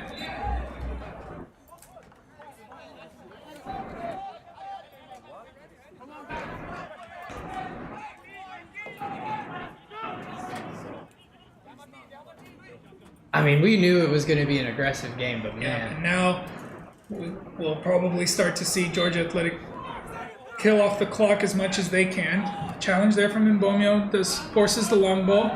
Paul's going to play it back to Verona. Oh, a little heavy on the play of Verona there. Verona's going long. Looking for Lima. Lima gets to it. Hard challenge from the Athletic player. And now they'll play along. Barrow controls to Uranga, looking to look daddy. Oh, a hard challenge! Oh my that gosh. has got to be a red card. Oh my gosh. Yeah, a direct red. What? No, a yellow card. No. That is no. high cleat into the leg of the player, late on the challenge. That's questionable for anyone. We'll see again. Maybe we saw it wrong, but we'll see again. No, and that's the same player that multiple. That was a lunge into it. I don't know how that player is still on the field. Yeah, I do not, especially given the he's already spoken to him, how the game has gone. I mean, that's not healthy. I don't. Lima trying to get the ball forward. Bevel there on the second ball. Now roll out for a throw-in. Barrow leaves it for Bradshaw. Bradshaw's throwing, looking for Mbomio. A little bit too long for him. Clearance only goes as far as Bebo. Bebel flicks it onto Watson. Watson's still on it. Watson back to Bebel. Bebel into the box. Dadinho's flick. Second ball is cleared for a corner. Oh, Dadinho should have just controlled and ripped that bad boy. Fourth corner of the half. 7th of the match for Potros. That altercation had to have taken like 10 minutes, so I definitely anticipate at least +6. Ball played short. Bebel looking from another angle. Left-footed cross gets blocked. And the second ball bounces into the box, gets his touch to it. Still with the ball, Bebel in the corner. Gets taken down, but no call. So a little confusing what happened there. Throw in for Georgia Athletic.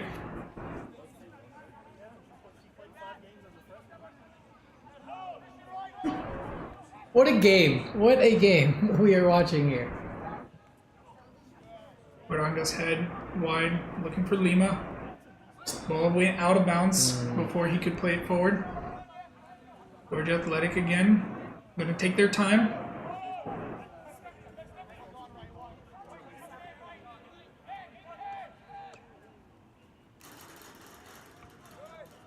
Bradshaw headed to Lima. Back to Barrow. Looking for a chance to get players forward. Barrow and Paul exchanging the ball, looking for the outlet. Now they find Uranga. Uranga has runners going forward. Tries to find Dadinho, it's just going to be too long. Yeah, too heavy on that one, unfortunately. I tell you though, except for the one shot that Barrow saved, I don't think the ball has been past the 50 for the last 20 minutes. Yeah, Georgia Athletic definitely had a little bit of momentum for a few minutes around the 60-minute mark, where the ball, they had a couple of corner kicks. Potros dealt with it, and now they've kind of taken the momentum back in their favor. And now Georgia Athletic really trying to kill this game, you feel. Yeah, they're definitely just eating the clock, and it's definitely making it a dull game, but that is what some people are content with.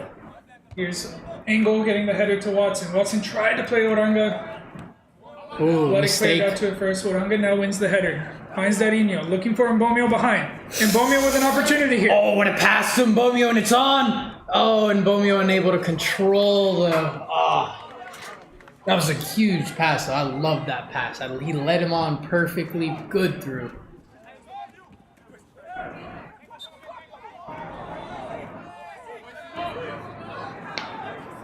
And a foul there on Georgia Athletic, I mean, as Paul literally got stepped on. Yeah, Paul stays down, but Uranga played it quick, and now Potros on the chance to keep the ball with Paul still down.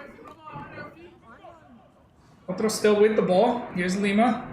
To Watson. I love that. I love that pass to Uranga from Watson. Now Engel getting forward. Looking for the ball into the box. Here's Mbomio. Mbomio can't control, not having his best game today. But knowing Mbomio just needs one opportunity. Here's a substitute for Potros.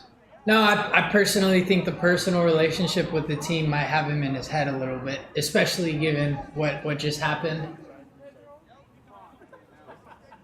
So Sean McKeever will be coming into the game, replacing Pedro Lima. We got some height coming in. And what will this be, like our 6th corner? This is the 5th corner of the half, 8th of the match. Wow. As McKeever enters the match, looking to try to get the winning goal. 75th minute. Corner kick, Bebel over it.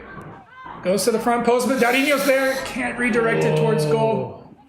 But ball still in the box. Uranga wins it back. Uranga to Mbomio. Mbomio! Shot blocked. Uranga again. Oh, and he's taken down. Penalty. And a PK!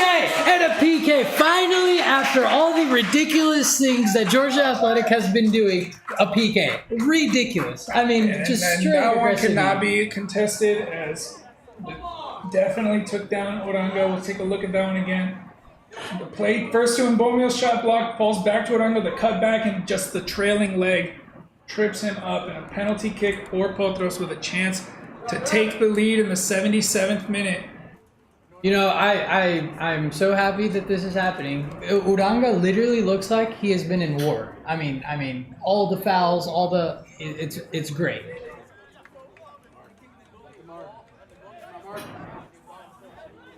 And Bomio steps up. And Bomio going to be the one to put it in. On his parent club. Former club. Former club, my apologies. And Bomio. Rebound still is in play. Here's McKeever back across. Darinho's bicycle can't get blocked. And now the play continues. And Bomio with his first penalty miss of the season.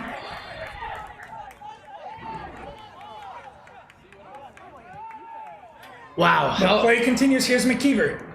Looking for Mbomio. Shot was behind him. Pass was behind him. Here's Engel back on the ball. Oof. Oh, Good strength there from Engel. Good work Engel's from Engel. still on it. Continuing. pushing forward. A hard challenge on him. Gets clipped, but wins the corner kick.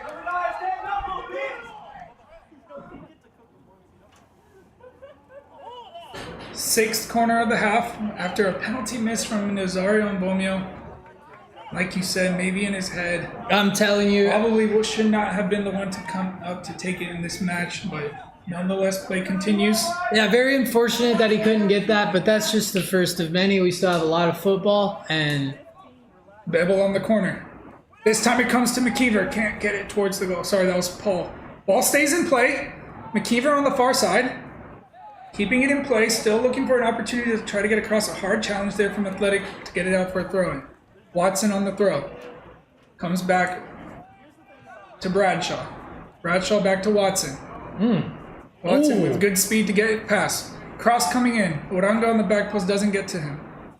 McKeever tried to keep it in. Ends up playing it out for a throw. 12 minutes remaining of regular time. Expecting at least probably 6 or 7 minutes added. minimum 6-7 minutes. I love the way that Watson controls the ball. He's really comfortable on it. I'm a big fan so far. And now a double substitution for Georgia Athletic.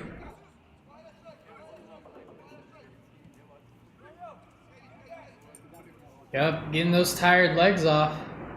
Yep, trying to get some fresh legs up top. You can see the forwards are the ones who are coming out of the match. We might actually start seeing Georgia Athletic play now too, given that.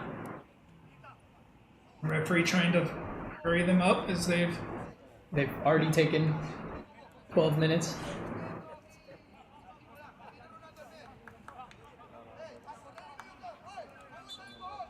And it looks like they might have actually now gone to a back four. That's exactly. I figured they were going to use the last 20 minutes to try to win something. Yeah, still defending with 5. Here's a cross from Engel. Ooh, Bobbio gets to it first. The second ball there is blocked after that shot from Darinho. Darinho trying to redirect it and it getting blocked off the line. Incredible. That ball just does not want to enter the goal today. No, literally. Georgia Athletics still on it. Del Rio showing some pressure. Georgia Athletics still on it. Engel winning the ball back. Here's Barrow. Engel has been working. Bradshaw. Wide to McKeever. Back to Bradshaw. Now Barrow.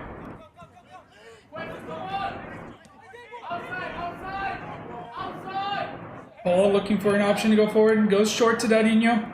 Darinho wide to Bradshaw. Bradshaw takes it himself, trying to get it into the box. Just short. Darinho coming back, forcing Athletic to take their time with it. And now Darinho winning it back deep in his half. Darinho continuing. Darinho into the box.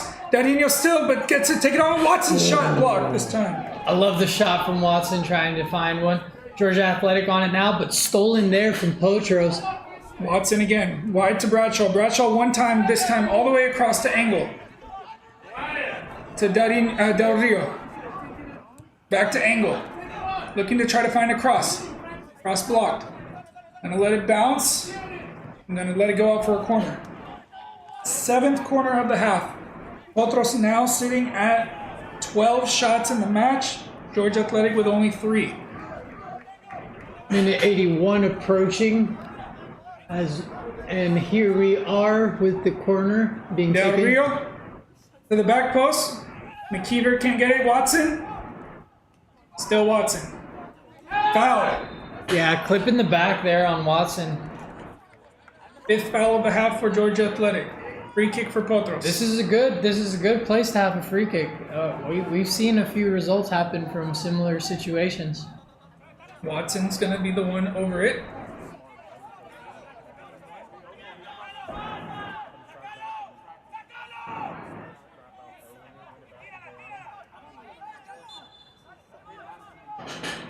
Watson puts the cross in. Looking for Paul. Paul, goal! And a golazo from Paul! Let's go, ladies and gentlemen! Let's go! Thank you to Paul. Thank you for everything. That is what we need right there.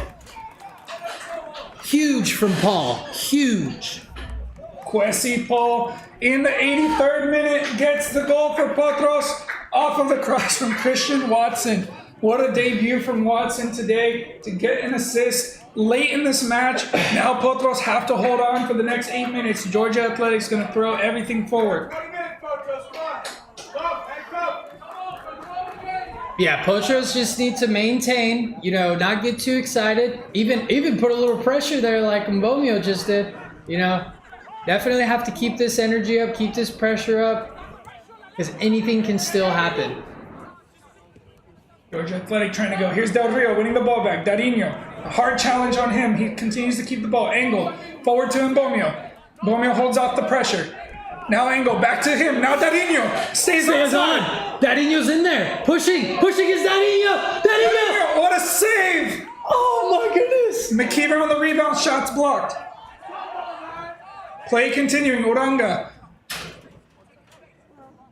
Wide to Bradshaw. Now Watson. Watson back to Bradshaw. Bradshaw looking to put a cross, goes back to Barrow instead. Barrow wide to Watson. Watson back to Barrow. Oh, a mistake there from Barrows. He gives it straight to the Georgia Athletic player. A chance here. Paul's got to be perfect. Paul's tackle gets enough on it to put it to the goalkeeper, Verona. An excellent defensive display there from Kwesi Paul, making up for that mistake from Omar Barrow. Nearly a chance, almost given away there. What a play from Kwesi Paul. Yeah, I'm not going to lie to you. Man of the match, locked in, Kwesi Paul. At this moment, yes indeed. There's still 7 minutes to go. Plus added time. A ball over the top by Verona, headed back to the keeper of Georgia Athletic. Tired legs, but keeper sends it forward. Uranga gets his head to it, falls to the feet of Watson. Watson trying to manage the game here in the midfield. Quick feet from him. Now to Angle. Great work from these reinforcements from Potros. No, absolutely. I mean, no question. And Mbomio winning that one in the box. Referee's flag goes up, and he's going to call a foul against Mbomio. And Mbomio already on a yellow. That could have been dangerous. We'll take a look at that goal again from Kwesi Paul. Right now, the only thing separating the two teams on this free kick from Watson plays it directly in front, and Paul getting across just directs it into that. Perfect setup. Great from Watson. Great from Paul. No question about it. And now a substitute for Potros. We'll see who's the one coming into the game. Looks like it's Branderban who's going to come in, replacing Omar Barrow. Barrow's been huge this game as well. I mean, the goal line save, his effort, his energy. I had that mistake just a minute ago, but it shows that the chemistry of this team, that regardless of that mistake, they worked hard to make up for it. And though he got subbed out, Darinho's still on it. Darinho trying to beat with the speed, using his speed. But unable to as he got shielded off. Nazario still trying to get it. Angle there on the pressure. Angle using all the angles to play. Long throw here, looking further forward. Paul thrown back. Free kick. Yellow card shown. to number 22. A lot of frustration, as we expected, from Georgia Athletic. We mentioned it at halftime that one goal in this game would open up the game, especially this late in the game, and No, you can absolutely. see it. Potros getting chance after chance. I think even Verona's going to take this kick. Oranga telling him not to. Oh, Yeah, that's a good call. I'm here for it. another substitute getting ready to come in for Potros. I believe that's Ohiweri. We'll confirm that in a minute as Paul plays it all the way across. McKeever did enough to keep possession. Bebel back to Bradshaw. Now Oranga. Watson with some space turns into it. Watson. Gets cut off and comes back. Oranga. Wide to Bebel. Bradshaw. Let's hit Ross all the way to the far side. Engel's going to get to it. Keeps it down. Darinho. Engel. Watson. Ball played forward by Engel. Here's Darinho trying to turn. Can't get past the defender. A chance for Athletic to break it, but they can't find his teammate. It's going to be a throw, and now that substitute will come from Potros. Another Georgia Athletic player struggling there. Yeah, I think it's going to be another defensive sub. Yeah, Ohiweri is the one coming in. We'll see who he replaces. Looks like it's going to be Nazario and Bomio, the one who gets replaced. So first match of this season where Mbomio did not score for Potros. Had the opportunity with the penalty kick. Yeah, but I really just boil that down to Mbomio just might be in his head this game, playing against his former club, people he has a personal relationship with, etc. Not his best game, but not to take away from the accolades that he has throughout the season. Ohiweri coming into the game. Looks like McKeever is the one who's going to go up into the striker position. Ohiweri looking like he's going to help to solidify the midfield. So we'll see how that turns out. McKeever there putting the pressure on. Ball wide to the Athletic player. Ball stayed in play. Athletic looking for a chance to get forward. We know this game is far from over. We're expecting a lot of added time. Oranga picking that one out excellently. A hard challenge on him. And now the foul's called. I mean, I'm not going to lie to you, though, at this point. I think they're targeting Uranga. I mean, genuinely. Like, poor guy. I want to give him a hug after this match.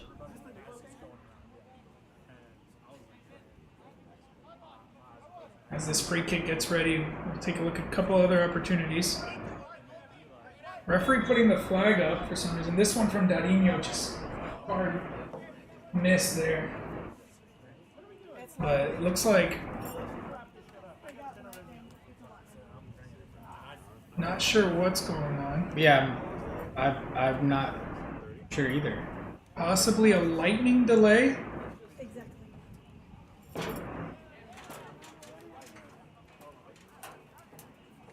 I mean,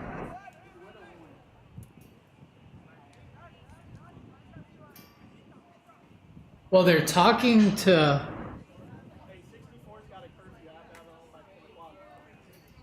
Interesting. And we now reach the 90th minute. The play stopped, we believe, for a lightning delay. But I did not see any lightning in the vicinity. I didn't see or hear it either, but maybe they have a radar. We do know that there are storms coming in that will probably last all night. They do stop the game here, where it's very unlikely that the game will be finished. And per UPSL rules, if it's past the 70th minute, if the game does have to get called off, the score will stand. Oh, okay. So, as of now, a Potros victory. yeah, so Georgia Athletic will be the ones that will want to get the game back on for sure. The game will not be replayed or picked out. The rule is that if the game is abandoned or called off because of weather before the 45 minutes, before halftime, or before the second half starts, then the game gets replayed from the start. Okay. 0-0, restart completely.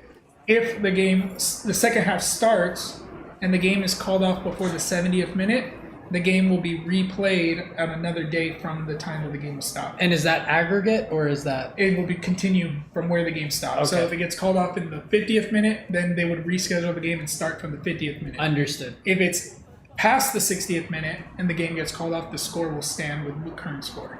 Okay. Stop the recording.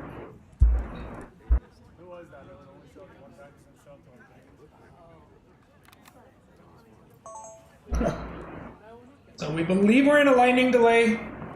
I'm unsure if the game will continue. Both teams have left the field of play. In the meantime, referees. Yeah, I was gonna say there's a lot of combo happening right now, so not too sure what the decision being made here is.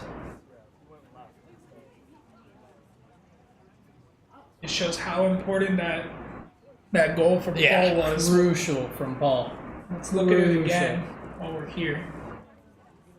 In fact, we can take a look at some of the recent chances. The game's been so back and forth, we haven't really had a chance to see everything. This one from Paul, just cutting across into the bottom corner. It's excellent from him, the Grenadian. It's looking like it's going to continue. I think coach is trying to keep their legs warming them up a little bit.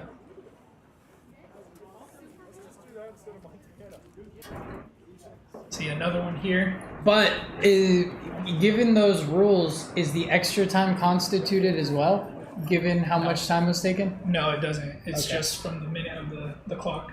Okay. If we can get a look at this, some of these other chances in the half. That have happened. We'll take a look at this one real quick. This chance from Dadinho. Did really well to stay onside, but the shot was just too close to the keeper. Maybe took one extra touch that he didn't even take. And then we had this opportunity as Paul came back to make up for the mistake from Barrow. Look at that one more time.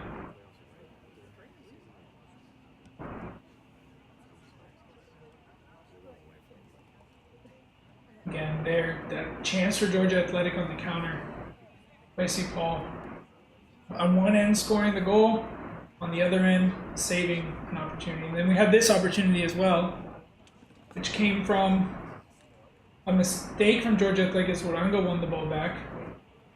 Then a hard challenge on him late, which is where we left off. No card was shown, I believe.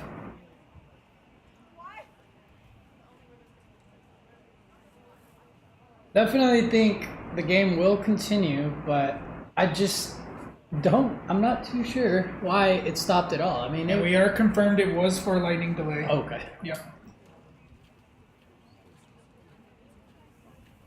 Again, from here in the booth, we did not see any lightning. I believe the assistant referee on the near side, I did see him put the flag up. So perhaps he saw something, or perhaps there was someone on the sidelines monitoring. Yeah, maybe a radar, you know. Yeah. So in the meantime, we will wait to see if the match will continue. We're taking a look at the weather forecast ourselves, and we can see some storms coming in from the north. They look like they will be passing around 10 p.m. So we're currently here at 8:22 p.m. Eastern. We'll see. The storms are about maybe 10, 20 miles north of here. They're moving in this direction. Not sure if they will come into Marietta. Kind of passing through the Roswell, Woodstock area currently.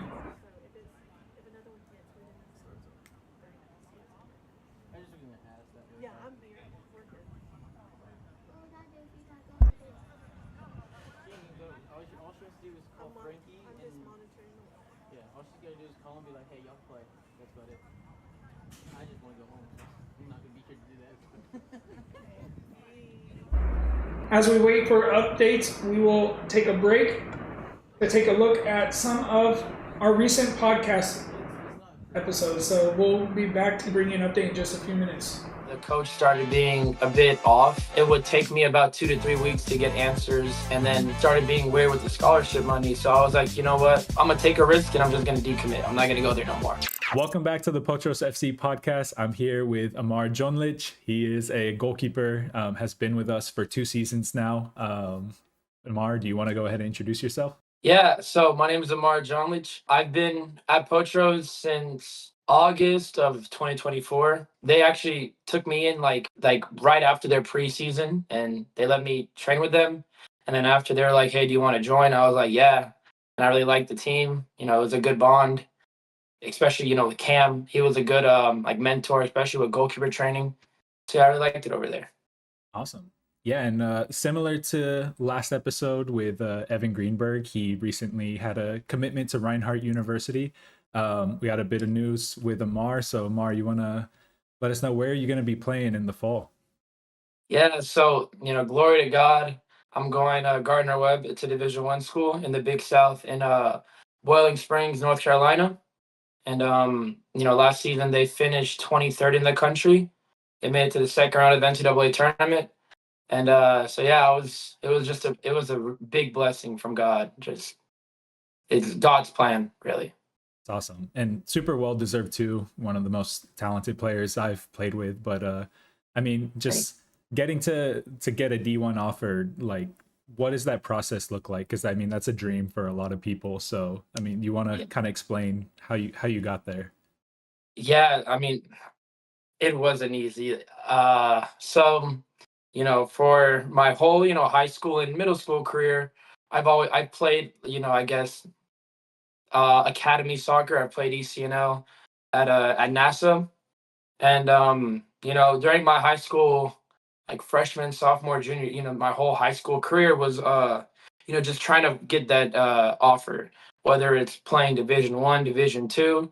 Everyone's goal is obviously Division 1, whether it's like Clemson, Wake Forest, all those big schools. And thankfully I had a really good coach at NASA, and NASA, we were always a very big program, especially in the Southeast.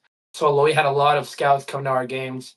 I've had a lot of different Division 1 interests from different schools, but never got that offer. I don't know if it was my size or because I'm not 6'3", 6'4".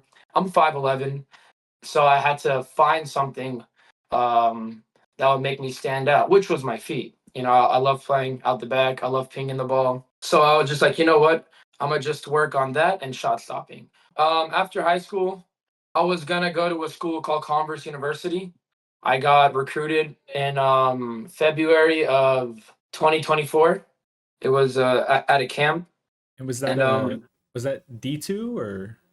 yeah, it was a Division 2 school, and they play in the Conference Carolinas. They're a very good Division 2 school, and I was like, you know what? I'll go there, get good minutes, and then try to transfer out. Mhm. But I did dual enrollment in high school, and it didn't work out. I wasn't eligible. I was not eligible to play my fall in the fall semester. Mhm.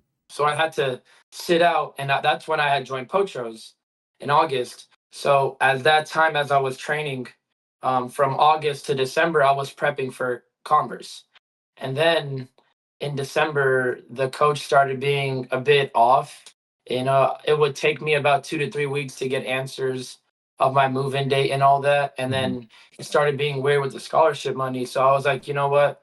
I'm just not gonna. I'm gonna take a risk, and I'm just gonna decommit. I'm not gonna go there no more.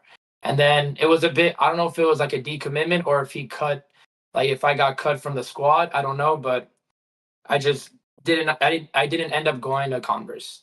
So yeah, and then especially with Cam. Cam helped me a lot with the recruitment process, and I reached back out to some of my old club coaches, and then from there, I reached out to a lot of schools. And then Gardner Webb was one of them. I had a few other Division 1 looks at that time, but Gardner Webb was the best look. They had invited me to a camp. I did really good. I had 2 assists in 11v11, and then I had got the offer. So yeah, so it's a pretty interesting path to play college soccer, but everyone's path is different. You can't you can't compare yourself to that next player or to your old teammate. You're on your own journey, so yeah. No, for sure. I mean, that is interesting though, that as a goalkeeper you focused on your feet mostly. And I mean, 2 assists from a keeper in 11v11 is impressive. So Clearly you earned your way there through that work, but Tried my best. yeah. No, it's definitely interesting. It's always like it always seems like a different path. Like with Evan, we talked last week that he had the 5-year plan. He didn't even start playing soccer until he was in high school. And he managed to still get in one of the best NAIA schools. And like with you had a D2 offer, miscommunications, and fell out, and then still you bounce back and going D1. Like that's really impressive. Yeah.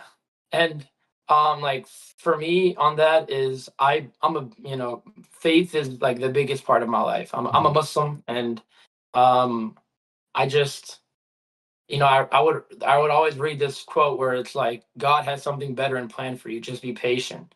And it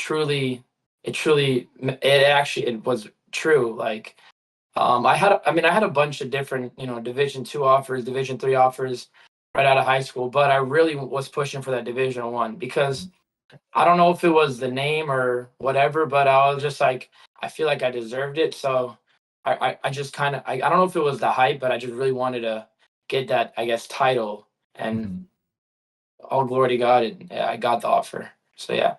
Yeah.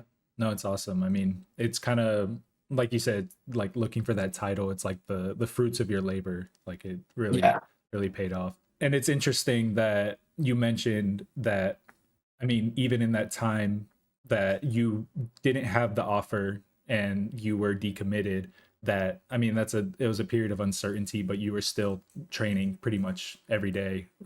At least for what I know, you were at every practice for Potros, and even training in the mornings, and then on the off days still training. So you're always ready for that opportunity. And I mean, we talk about that kind of time and time again. Like last time with Evan, he was mentioning that he wasn't a starter for Potros, and somebody got injured. And when he came on, he really solidified his spot in the starting role. And I mean, that story kind of just goes all the time, because there's going to be periods of uncertainty. Yeah, no, I mean, and I don't like, for me, I've always had a very good work ethic. Whether I'm at Potros or not, I'm gonna have to regardless train at least twice a day, or a training session and a gym session. That's just how I've always been. I'm a goalkeeper, so the recovery process is not as difficult as your field players. I don't really have to recover that long. I just need a good night's sleep and I'm good. So I always like being at the field, whether it's just getting shots, stopping it, or even if it's just playing two-touch with some friends. I always want to be at the field. I always want to just have that ball at my feet, just to be like with the game. It's I don't know. I wouldn't want to do anything else but play soccer. Yeah, it's like what did you do today to get 1% better? That's like the famous quote. Exactly.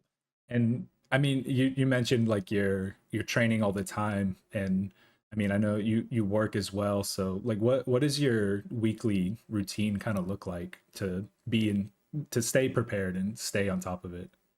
Yeah, so I work 2 to 3 days a week. I don't work much. I just work part-time just to have money, in my pocket for food, or if I want to go out with friends.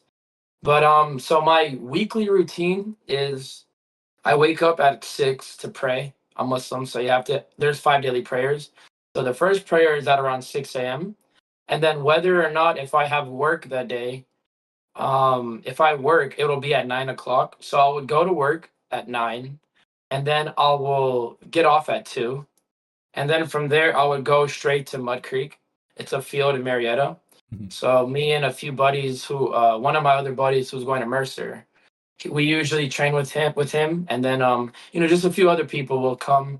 We'll train until maybe like 4:30, and then I'll go home, pray again because there's another prayer, and then eat, chill a little bit, be with the family, and then at around 7 I have to do like shoulder stability work for my shoulder, just so I can strengthen up the like the muscle or whatever. It was I had dislocated a few times before, so I want to really make sure it's stable. And then I'll do that until 8, and then I'll go to If you're just joining us, this is an update that we are currently in a weather delay for lightning, as we are waiting for lightning in the area to pass. This has been going on for about 15 minutes. So we are waiting for the 30 minutes to see if there's no lightning in the area. Both teams have left the field of play as well as the referees as we wait for an update on the weather. We're in the 90th minute. We were in the 89th minute at the time when the play was stopped. Going into added time, Potros with a 1-0 lead thanks to the goal from Kwesi Paul. Take a look at that. Started being a bit off. It would take me about 2 to 3 weeks to get answers, and then Take a look at the goal from Kwesi Paul here in the 82nd minute. From the free kick, Christian Watson making his debut, getting an assist with the cross. Paul just flicking it on to the front post. the coach started being a bit off. And now we are waiting as some storms are running through. League protocols, for those who are not familiar, those of us waiting on the stream, if there's a weather delay, it is supposed to be a 1-hour delay before any decisions are made. And since the game was past the 70th minute, the game will count at this point. And the rules of the league are that if a game gets called off before the halftime or before the second half starts, then the game would be played from the beginning at 0-0. If the match is called off after the second half, but before the 70th minute, then the match will be replayed at the time when the game was called off. If the game had been played by the 70th minute or later, then the score stands. So with this current situation, if the game does end up getting called off, the score will stand and Potros will come away with a 1-0 win. We are still waiting as the referees are speaking. We have an athletic trainer on field monitoring the area, waiting for confirmation that the field is safe for the teams to re-enter and to continue the match. If the match does continue, we are expecting probably somewhere between 5 and 10 minutes or potentially more of added time still left to be played. But at this moment, we continue to wait.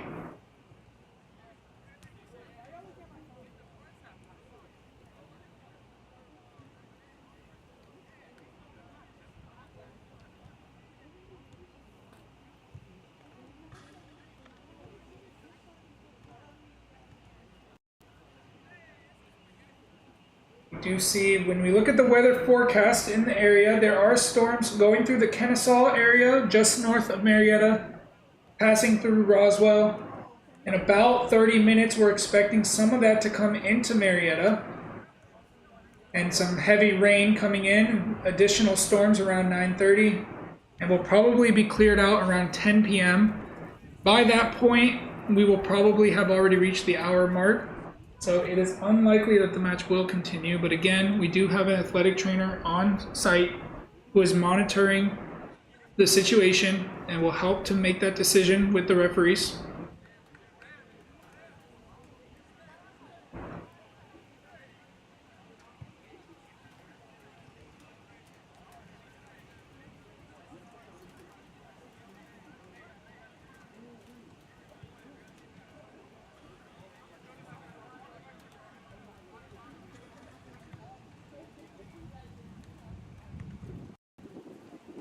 In the meantime, we will leave you with a loop of the match highlights so far in this match, which will be up on your screen in just a few minutes. And any other updates, we will come back to let you know.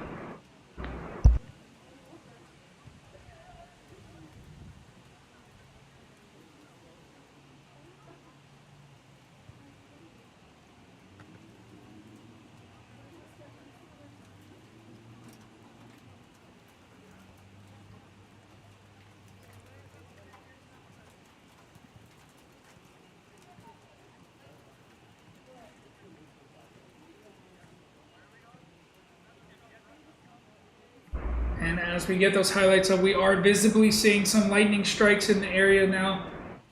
As the fans in the stadium have now sought shelter, the players are now grabbing their personal belongings and moving away from the area. Richard Carvajal joining me again as we're going through the play-by-play. Oh yeah, what a game. What is happening? It's currently turning pitch black out here as the storms roll in. Yeah, the sky is covered in gray clouds. For anyone who's still with us watching, just giving you the play-by-play on what's going on here. But as like we mentioned, players quickly grabbing their belongings, trying to get out of the way as some rain's believed to be coming in. Still working on getting that highlight up.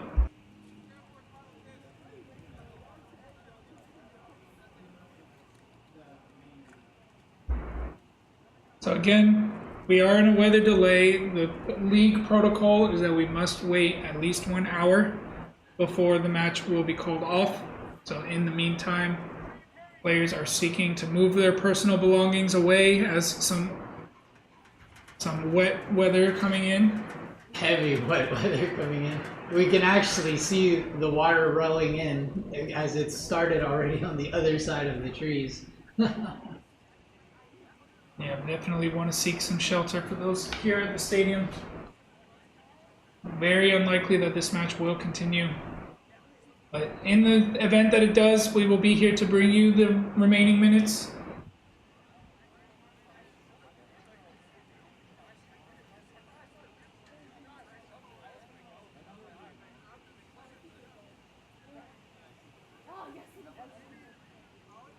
All the players removing from the field, removing the equipment. We're going to come back to bring you updates in just a minute. We're going to go and start to work on making sure everything is okay. We'll leave you with a loop of the match highlights.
we are back to bring you an update, and the update is that the referees have decided to call the game, so the game will end 1-0 in favor of Potros.